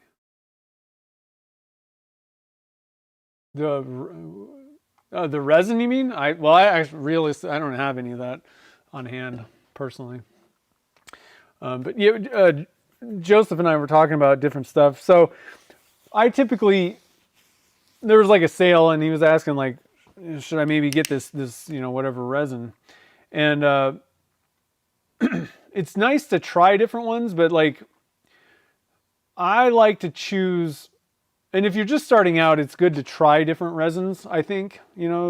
Just because a bunch of people are using Alumilite doesn't necessarily mean it's going to be, I don't know. I think if you just keep using it, you'll figure it out, and it'll probably become the one that you're most comfortable with. But it's not a bad idea to try different types of resins out. Like, epoxies typically have like a longer working time. I don't like that personally, because I don't want to be, generally I'm done getting all the colors and everything ready, and then I got to sit here for 20 minutes waiting to pour them. You're still going to have the same waiting till the end of the working time. So that's the reason I don't really use those for what I typically do for like pen blanks and stuff. But if you're going to make like a resin river table, you're not going to be using Alumilite clear. You got to go find a different resin. And if you're going to do those bubble boxes, it's nice to get a resin that's got a longer working time. So you may, there's good reasons to use different ones. Personally, over the years, I've found that Alumilite clear, either clear or clear slow. Most people go for clear slow. I think it's got a lot more advantages to it. It's more wider usage, than the regular clear. So just Alumilite clear. That one's got like a 5 to 7 minute working time, which can be difficult. If you're doing like a bunch of different colors and all this stuff, like that's not going to work out so well. So the clear slow gives you enough working time, but you're not standing there for like 30 minutes waiting for it to be the right temperature. And it turns better than most epoxies do.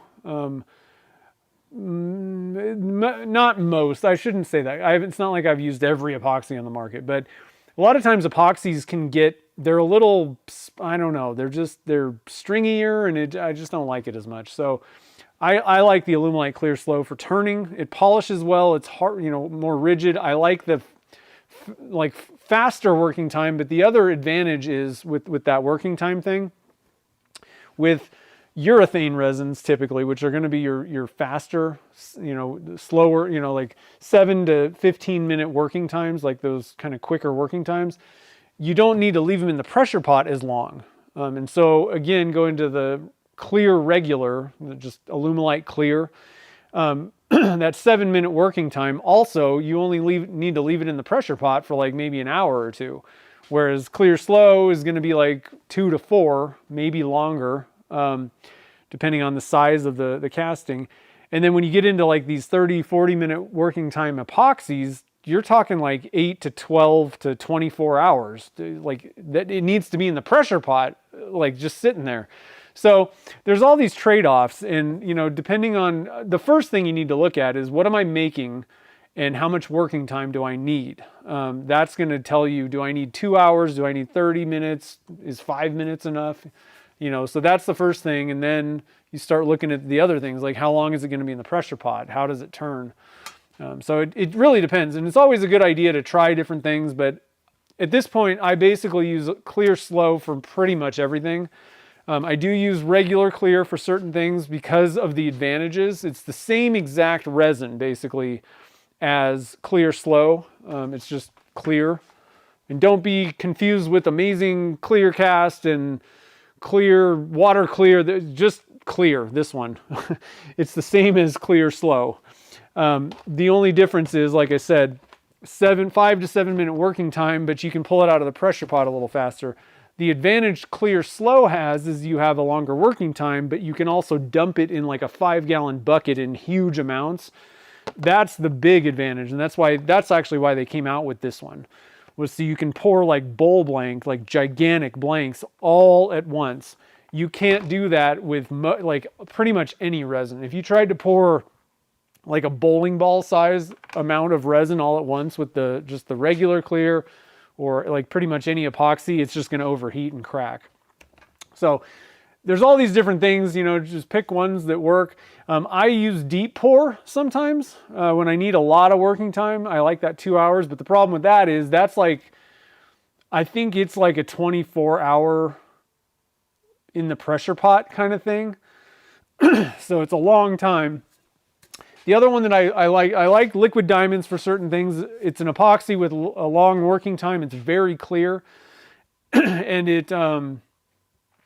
it's very thin viscosity, which makes it, you know, if you're trying to fill little things and do all that stuff, it makes it really nice.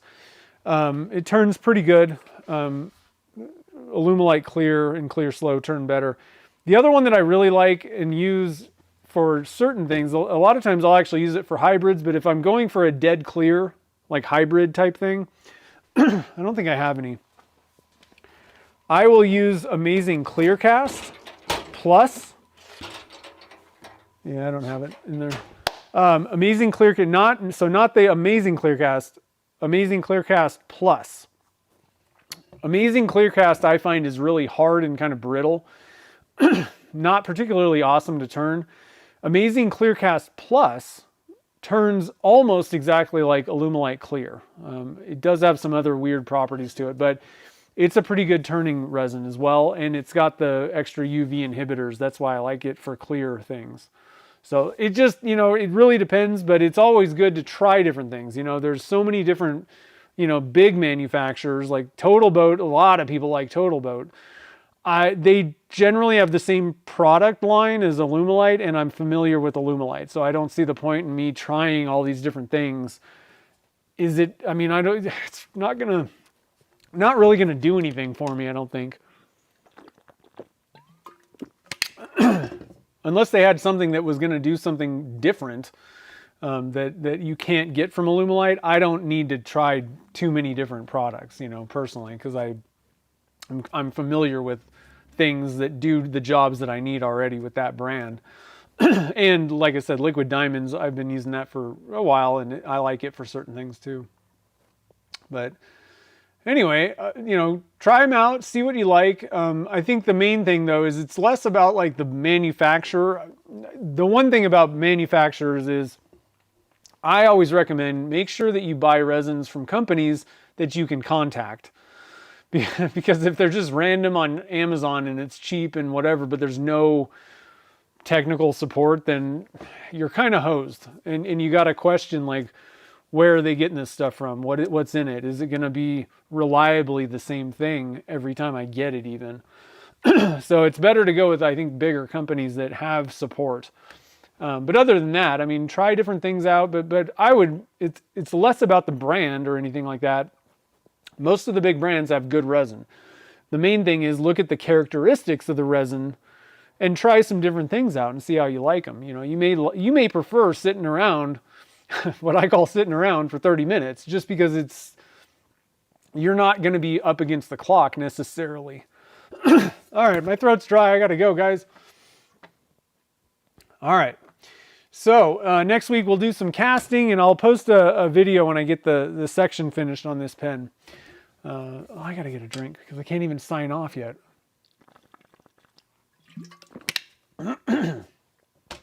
Dry throat. Okay. Anyway, guys, I hope you enjoyed this one. It was a long one, but we got through it. We got our pen components, and the blank looks pretty good. So I can't wait to see what everybody in the Pen Blank Club makes with yours. So anyway, guys, until next time, have a great evening, and I'll see you guys on the next stream. And happy Thanksgiving to everybody. We'll be back next week after Thanksgiving. So.